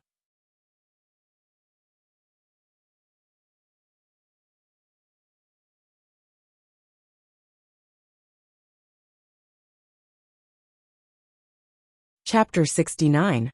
First-class mercenary throughout the Tianyuan continent. In each city of every country, the mercenary union would always be in the core of the city, and right next to the mercenary union would always be a few small banks. White Cloud City was only a second-class city, but it covered a large area of land. Jianchen had walked for an entire 30 minutes before finally arriving at a bustling street at the center of the city. Right in front of him was a 20-meter-tall building that towered over the other buildings. This was the Mercenary Union. The Mercenary Union's building was rather large, and was constructed to resemble a giant magical beast. At the entrance of the building, a constant flow of all sorts of mercenaries went in and out. Jianchen entered the Mercenary Union, and although this was the first time he had been to a place like this, however, since he had wanted to become an experienced mercenary, he had read up on about stuff like this in the Academy library. The Mercenary Union had many people inside, and the business window had a long queuing line. All of the sales windows were filled with people trying to hand in their missions. Yet in the deepest part of the building, there was a mercenary enrollment window, with a cold and desolate ambience. Jianchen walked up to that window and said, "Hello, I would like to enlist as a mercenary." The person in charge of this window was an old man, who looked to be around 60 years old. Although he was old, his entire face was red and his eyes shined brightly with emotion. The elderly man indifferently looked at Jianchen and flatly said, "To become a mercenary, one first must be a saint. Have you reached that level yet?" "I have already reached the saint level," Jianchen answered. The elder sized Jianchen up before handing over a piece of paper and asking, "What's your name?" "Jianchen." Jianchen obviously didn't want to use the name Changyang Tian when he was trying to hide himself, so he instead used his original name from his previous life as his new moniker. "How old are you this year?" the man asked. Hearing this, Jianchen gave the question some thought. 20 years old. Jianchen couldn't possibly state his true age, since a saint at the age of 15 was a very rare sight in the Tianyuan continent. If he had stated his true age, it might have brought forth trouble later that he did not need. Although many people knew how talented Jianchen was in Kargath Academy, only a few people like the headmaster and the vice-headmaster knew his true age. A 20-year-old was the normal age for one to be a saint, and since his physical growth had long since outstripped the others, no one would think otherwise if he said he was 20. With his current appearance, there was almost no difference between a regular 20-year-old and himself. "What degree of strength have you reached?"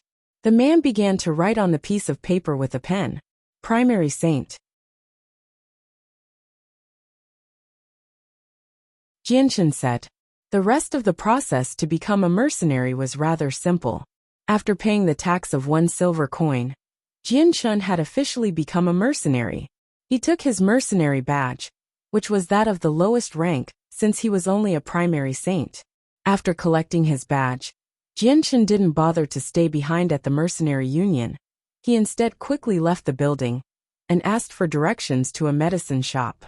Although the Tianyuan continent had radiant saint masters who could heal a wide variety of injuries, their numbers were incredibly small.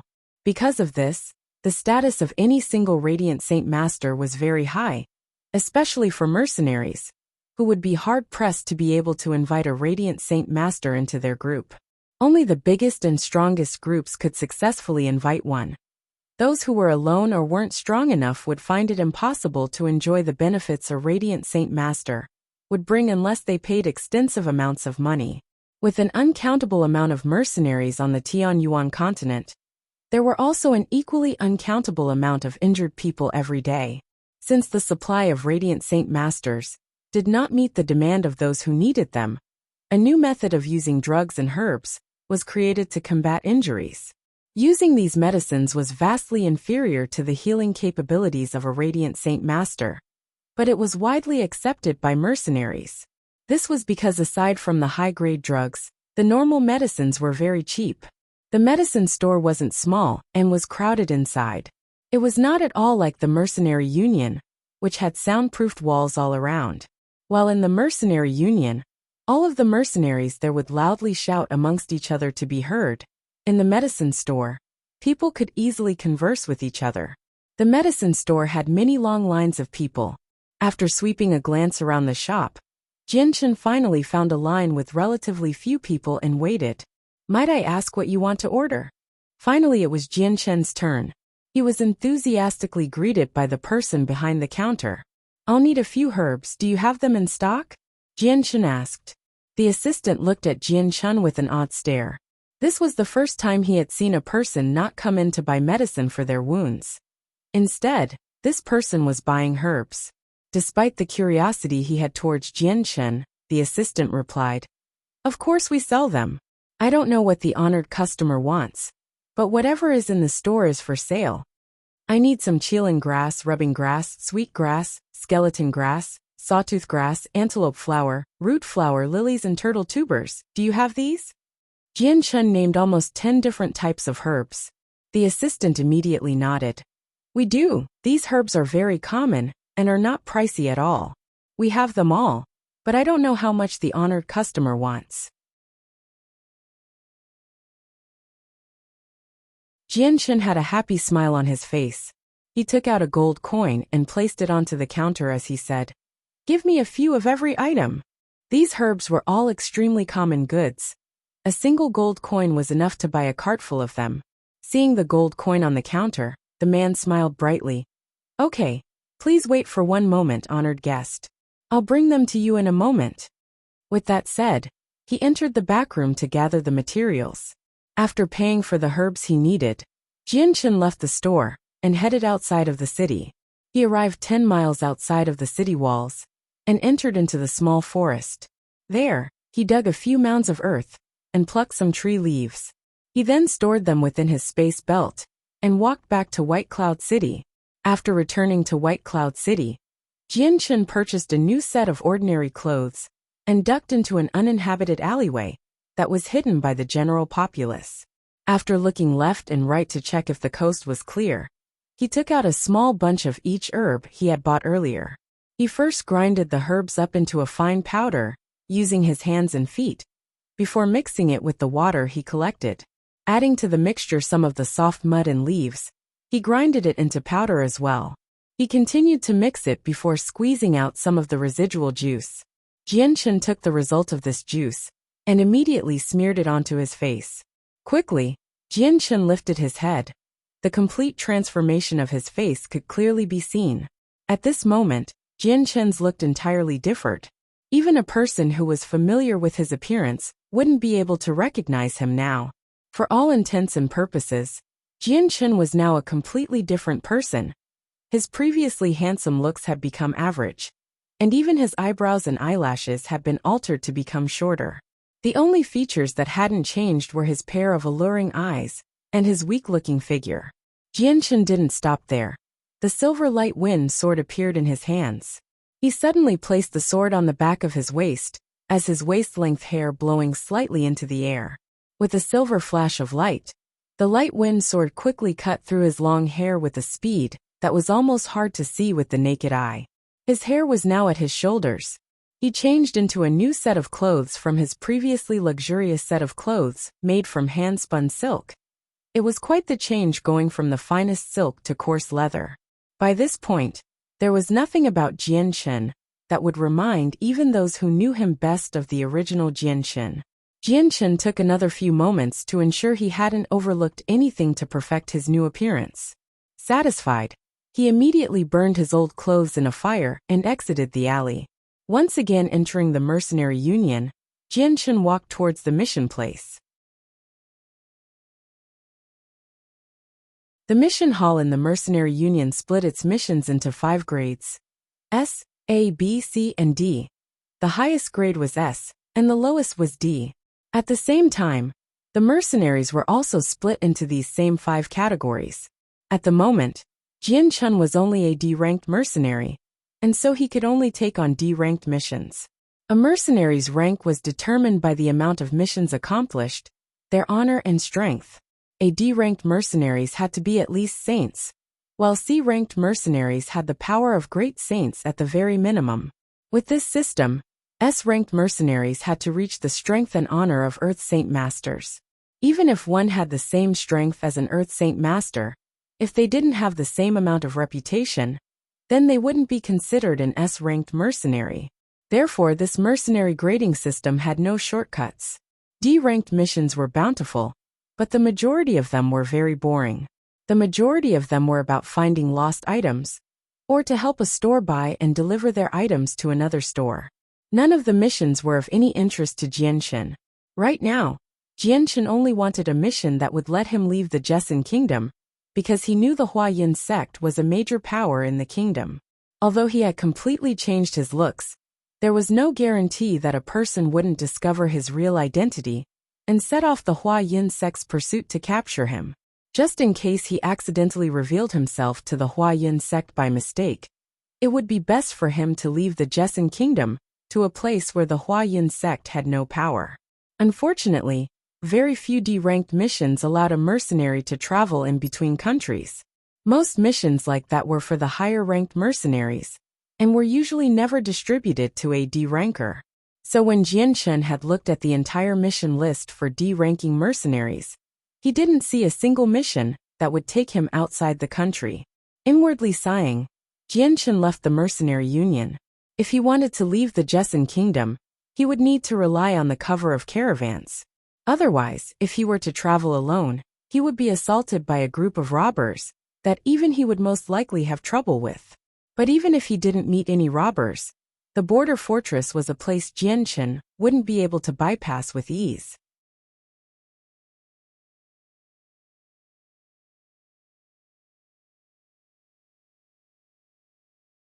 Chapter 70. Leaving Jessen Kingdom. After leaving the mercenary union, Jianchen walked towards the marketplace. With such a wide variety of goods being displayed, there was an equal variety of armed forces guarding it as people traded. With their presence, no one feared having their wares stolen. But when Jianchen arrived, there were already people busily trading while others were streaming in and out of the area. All sorts of magical beasts were being ridden by the guards, though some of them were just regular horses. Horses were very common in the Tianyuan continent, but while they were the most common type of transportation, they were also the most mundane. At that moment, a peddler walked by Jianchen's side with an armload of goods. Holding out his hand, Jianchen asked the peddler, "Fellow brother, might I ask if you know of any traders leaving the Jessen Kingdom?" The trader looked at Jianchen with suspicion, before pointing towards a big caravan. "That caravan is preparing to leave the Jessen Kingdom."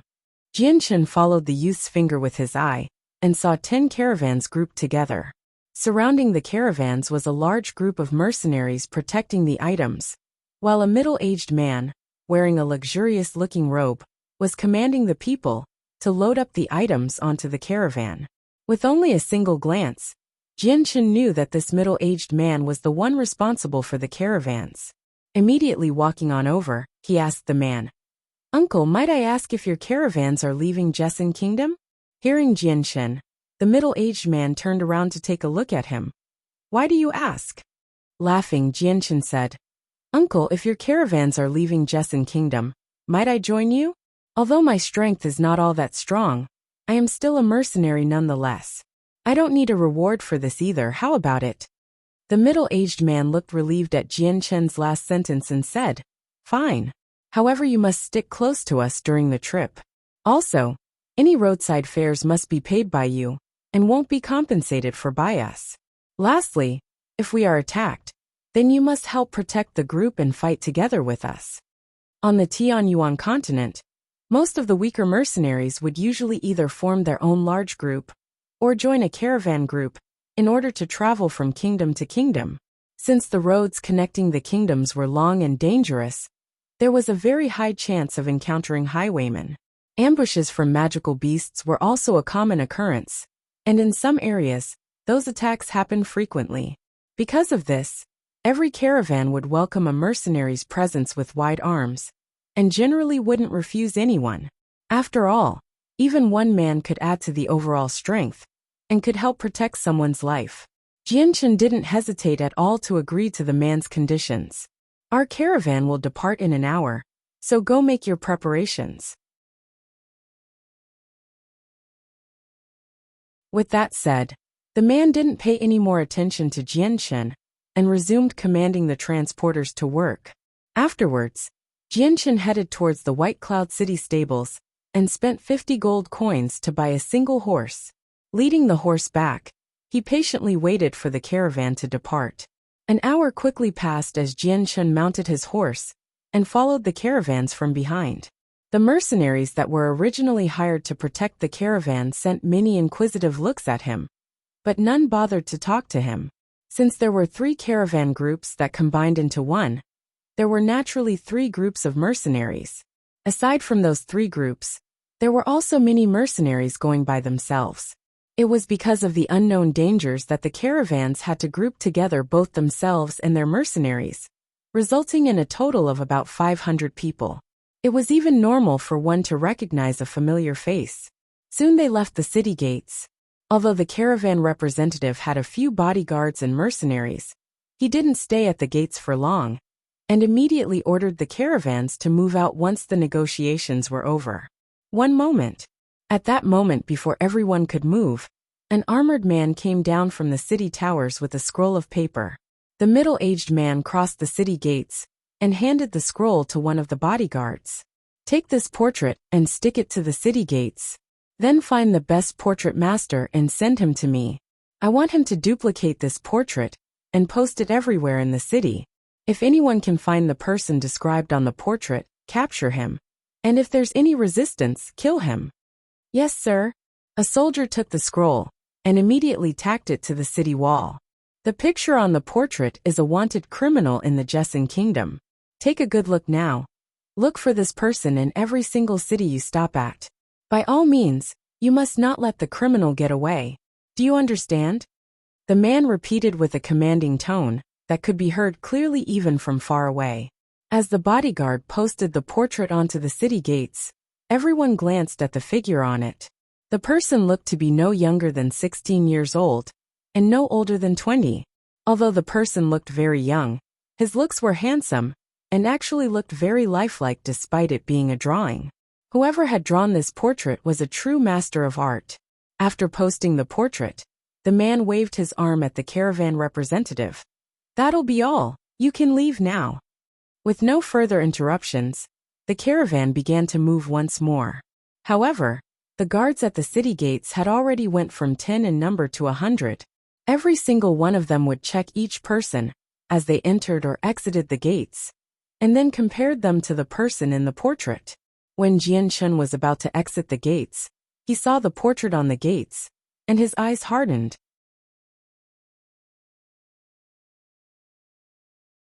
The person on the portrait was of his original appearance. Seeing this, Jianchen couldn't help but feel some fear in his heart regarding the Huayan sect. This city had been countless of miles away from Lore City. He had only left Lore City yesterday, and arrived at White Cloud City just last night. Yet not only did the Huayan sect perfectly capture his appearance onto a portrait, but they had also been able to quickly send out the portraits to a city thousands of miles away. This type of efficiency make any person quake in fear. And Jianchen doubted that the Huayan sect had only sent out portraits to White Cloud City. Right now, he feared almost every single city within the Jesson Kingdom had warrants of his capture. Jianchen secretly rejoiced at his decision to change his appearance. Otherwise, he would have been hard-pressed to escape White Cloud City. As Jianchen rode his horse forward, the two soldiers at the gates scrutinized him with a heavy stare. However, Jianchen had already changed his appearance. He was completely different from before. If people who had been familiar with him wouldn't be able to recognize him, then how would some strangers be able to find out who he was? With no more hindrances, Jianchen mixed in with the other mercenaries and departed from White Cloud City in a long line. The final destination for the three caravans was the neighboring country, Blue Wind Kingdom. But because the caravans had many precious goods in them, they were going at a slow pace.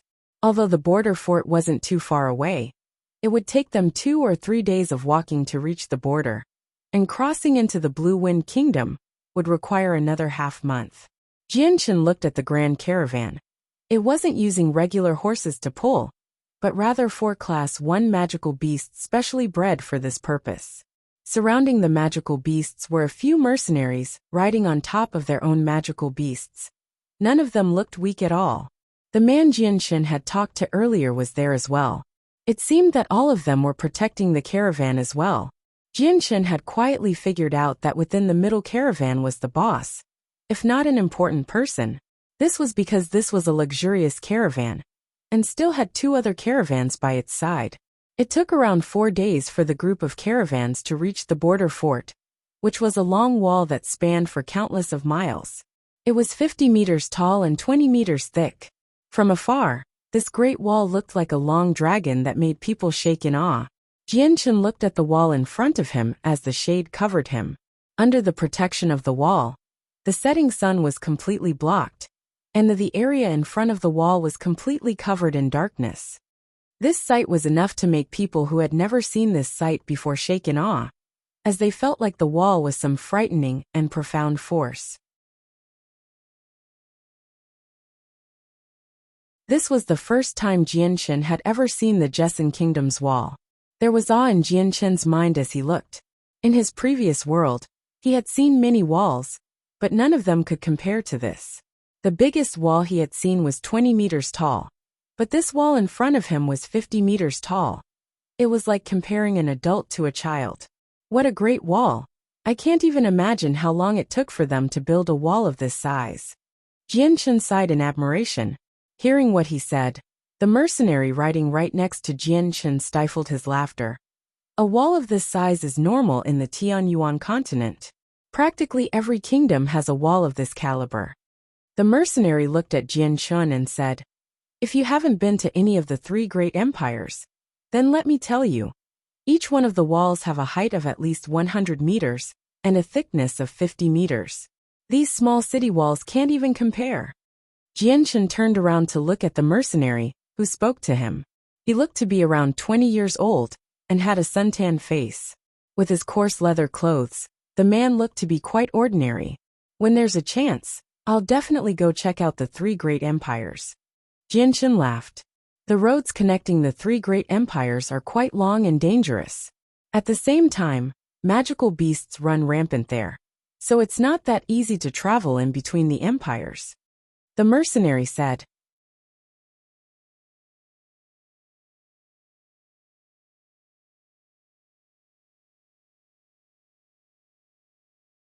Chapter 71.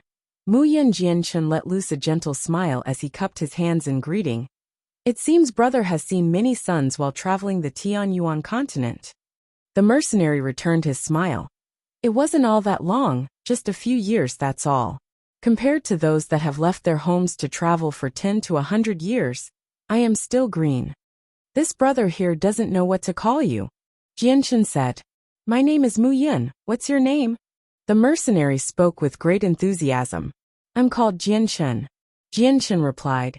He had already decided to use the name Jianshan in the future on the Tianyuan continent. Following this, Jianshan and Mu Yun started to converse, discussing several interesting issues on Tianyuan continent. Although this was the first time Jianshan was traveling the Tianyuan continent, he had read plenty of books regarding the continent back in the Kargath library, and had grown familiar with a few things including history. Mu Yun, on the other hand, had traversed the Tianyuan continent for a few years, so his experience could be said to be quite ample.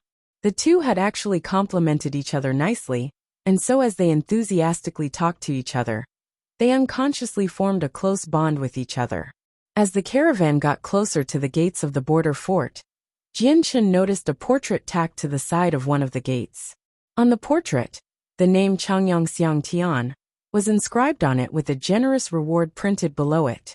If people had any hints or clues to Changyangxiang Tian's whereabouts that proved to be true, then they would be awarded with 1,000 purple coins. If their information led to the capture of the person, then they would be rewarded with another 4,000 purple coins. A gold coin was enough to feed a small household of 3 for over a month, and a purple coin was the equivalent to 100 gold coins. So 1,000 purple coins was a generous sum of money to any mercenary. With such a tidy sum, any mercenary, or anyone for that matter, would be able to buy a nice home and spend the rest of their lives without any more financial worries. It was easy to say that this reward was so irresistible that no one could turn it down. The best reward people could hope for from traveling would be to capture Changyangxiang Tian. If they could capture and hand him to the Huayan sect, then they would be able to enjoy a prize of 10,000 purple coins. Seeing the generous prize for his capture, Jianshan's normally emotionless eyes flashed with a cold glare. Huayan sect, you really do think highly of me to offer so great a reward, and label me as a wanted criminal throughout the Jessan kingdom. To think that you're even using the mercenary union to try to find me. Jianshan inwardly sneered, however, he felt a small pang of hopelessness.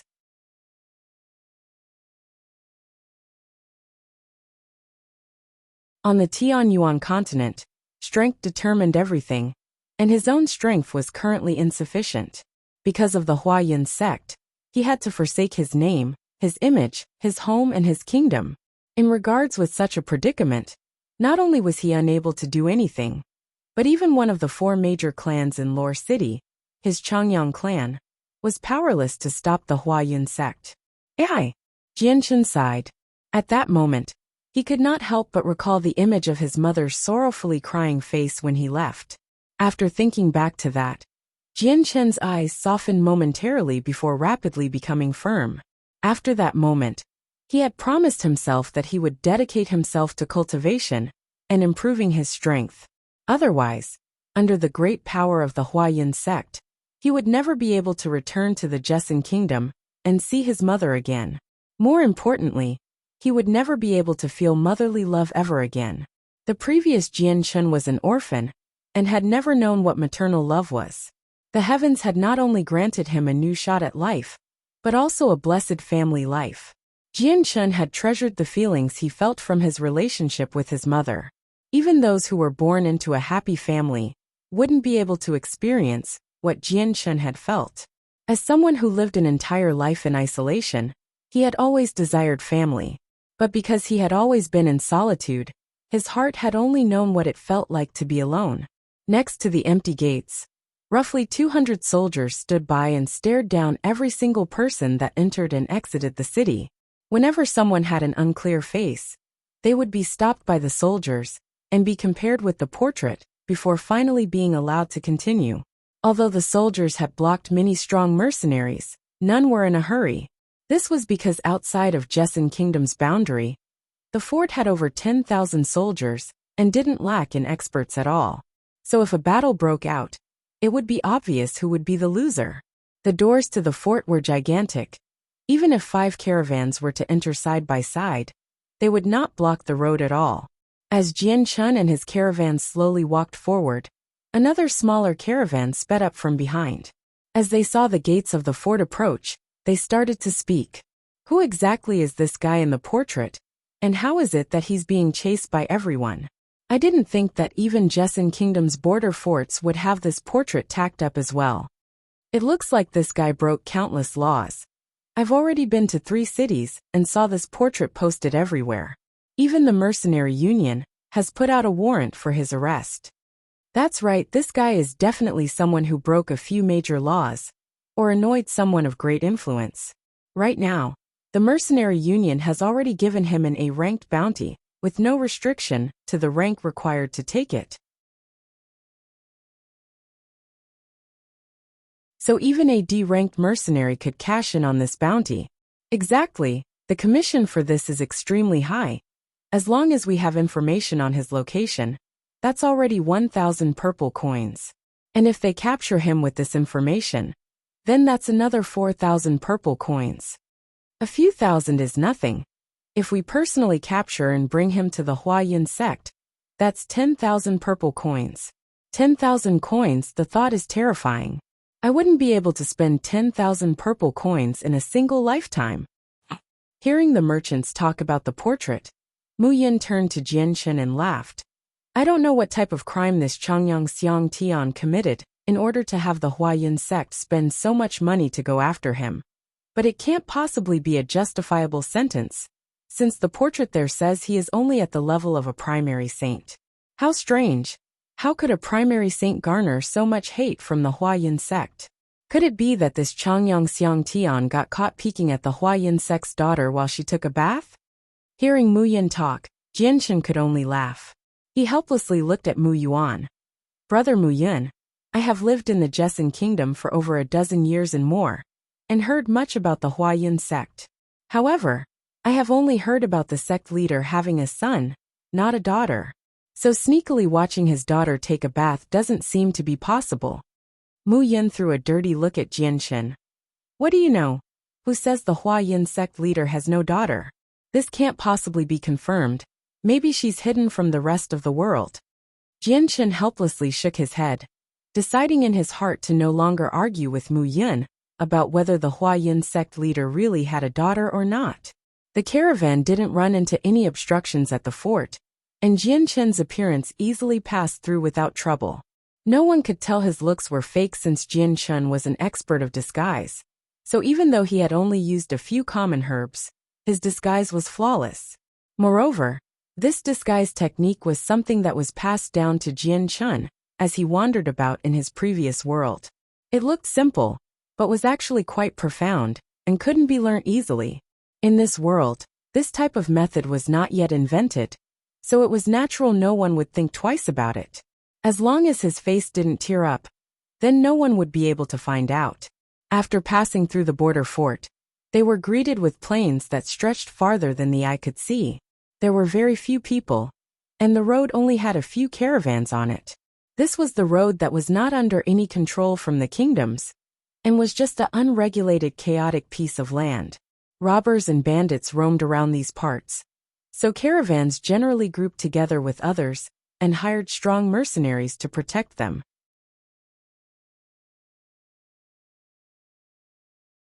This stretch of land was very large as well. A single day of traveling only got them a quarter of the way there. If they wanted to reach the Blue Wind Kingdom, they would also have to pass through a mountain range to get to the border fort.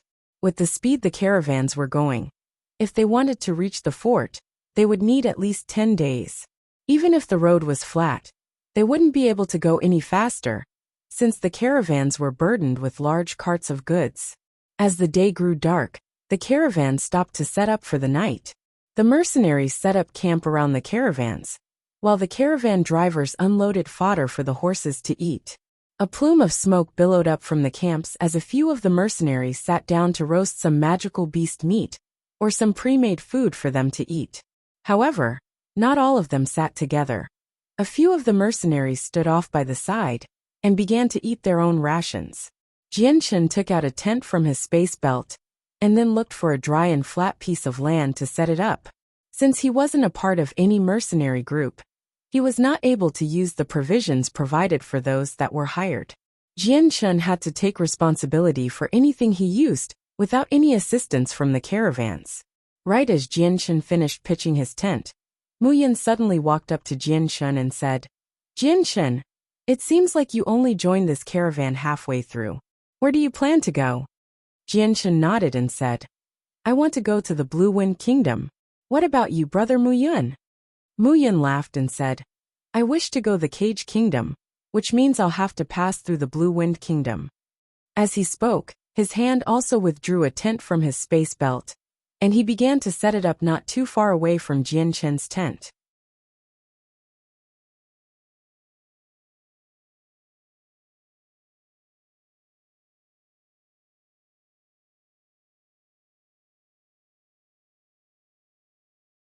In just a short moment, hundreds of mercenaries making a racket had appeared in the previously undisturbed camp. Jian Shen's words were common to all those that had traveled throughout the Tianyuan continent. Those who lived by their weapons were extremely sensitive to sound, and so when they heard Jian Shen, they immediately came charging out of their tents. However, as everyone came rushing from their tents, they looked around themselves and could only see their own mercenaries without any signs of an enemy. An enemy? Where's the enemy? Who was the one that yelled, I don't see anyone? Where's the enemy? Who's the motherfucker that cried wolf? Many of the mercenaries began to cry out loud in anger. If they found the guy who cried wolf, then he wouldn't be let off easily. Not good, Captain Lang Tian. The sentry du Mulan has died. Just as many of the mercenaries were cursing out loud, another yell came crying loudly over the others, causing many to turn their heads. Hearing that, every single mercenary turned towards the cry in dead silence. At the same time, another 3 flashes of light came flying through towards the group and slammed straight into 3 mercenaries' chests. The 3 mercenaries that were hit didn't even have the opportunity to even cry out before they slumped to the ground. But before they could even hit the floor, another 3 streaks of lights flew out and claimed the lives of another 3 mercenaries. The streaks of black light never ceased to fly out towards the mercenaries. Under the guise of the night, it was hard for the people to figure out where they were coming from or where they were aimed at. Since the light was shooting at a fast pace, a dozen mercenaries had already succumbed to the attack before anyone could even react. At this time, a mercenary finally cried out in terror, Be careful, enemies are at us. But before he could finish his sentence, a streak of light flew towards him and killed him. Everyone scatter and take cover. Another mercenary yelled. It was a large middle-aged man with a scar on his face. 2 red hammers materialized in his hands as he charged towards the direction of where the attack came from. Captain Lang Tian, be careful. Watching the man charge towards the direction of the enemy, many of the mercenaries cried out in concern. As the man charged ahead, a few dozen of the stronger mercenaries began to follow his lead and started to rush towards the source of the attacks. But the streaks of light continued to fly out. This time they had changed targets and began to hit those mercenaries that were starting to come towards them. Although this was a hasty charge without knowing all the information, these dozen mercenaries were not weak. The still charging Captain Lang Tian swung out with his twin red hammers and lit up the area around them like a striking lantern. As he saw 2 flashes of light head towards him, Lang Tian sneered and swung out his hammers, smashing them away from him. As the 2 hit each other, Lang Tian's hammers completely smashed through the rays of light. Silently, the light disappeared. Although they were strong enough to take another person's life, they weren't strong enough to withstand an actual attack. The mercenaries behind Lang Tian weren't weak either, and without fear, their saint weapons began to form and destroy the black lights that were aimed at them. At that time, another situation had occurred. An ear-piercing whistle broke the silence. As the mercenaries turned their heads towards the sound, they could only see a large concentration of arrows flying at them, like a swarm of locusts. Seeing the amount of arrows, a few dozen of the mercenaries immediately stopped their charge and took cover. Ding ding ding ding! The arrows immediately landed against their saint weapons, creating a cacophony of sound. Lang Tian and a few other mercenaries didn't bother to stop their charge. Faced with the storm of arrows, Many of the mercenaries only snarled loudly and used their saint force to completely enwrap themselves. Although the layer was very thin, its defensive power was extremely strong. These arrows were shrugged off as they fell to the ground, completely unable to pierce through the protective layering. Fellow brothers, let's kill! Just as the mercenaries were about to follow the initial charge into the enemy grounds, a clear voice shouted out from the darkness of the night. The cry shook the heavens, and with it came a faint, dark shadow rushing towards the mercenaries. The bandits have come out, ready your arrows. Within the mercenary camp, a mercenary cried out to warn them, as many of them started to notch their bows. Aiming at the blurs, they waited for the right distance before they fired. Jian Chun stood on the outskirts of the battle, his eyes hardening as he looked at the incoming shadows.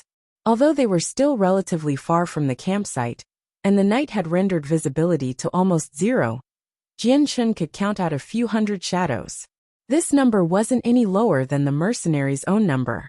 Moreover, with the recent storm of arrows, a few of the mercenaries had been killed, further decreasing their numbers. Fire! By this point, the bandits had already entered firing range. With the command of one person, the 100 arrows were released into the air by the mercenaries and flew towards the bandits with an ear-piercing whistle.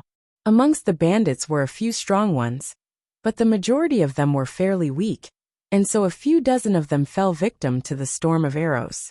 3 more streaks of light came flying out silently from behind the bandits and took the lives of 3 of the mercenary archers. Those 3 streaks of light left small finger-sized holes in them as they fell to the ground.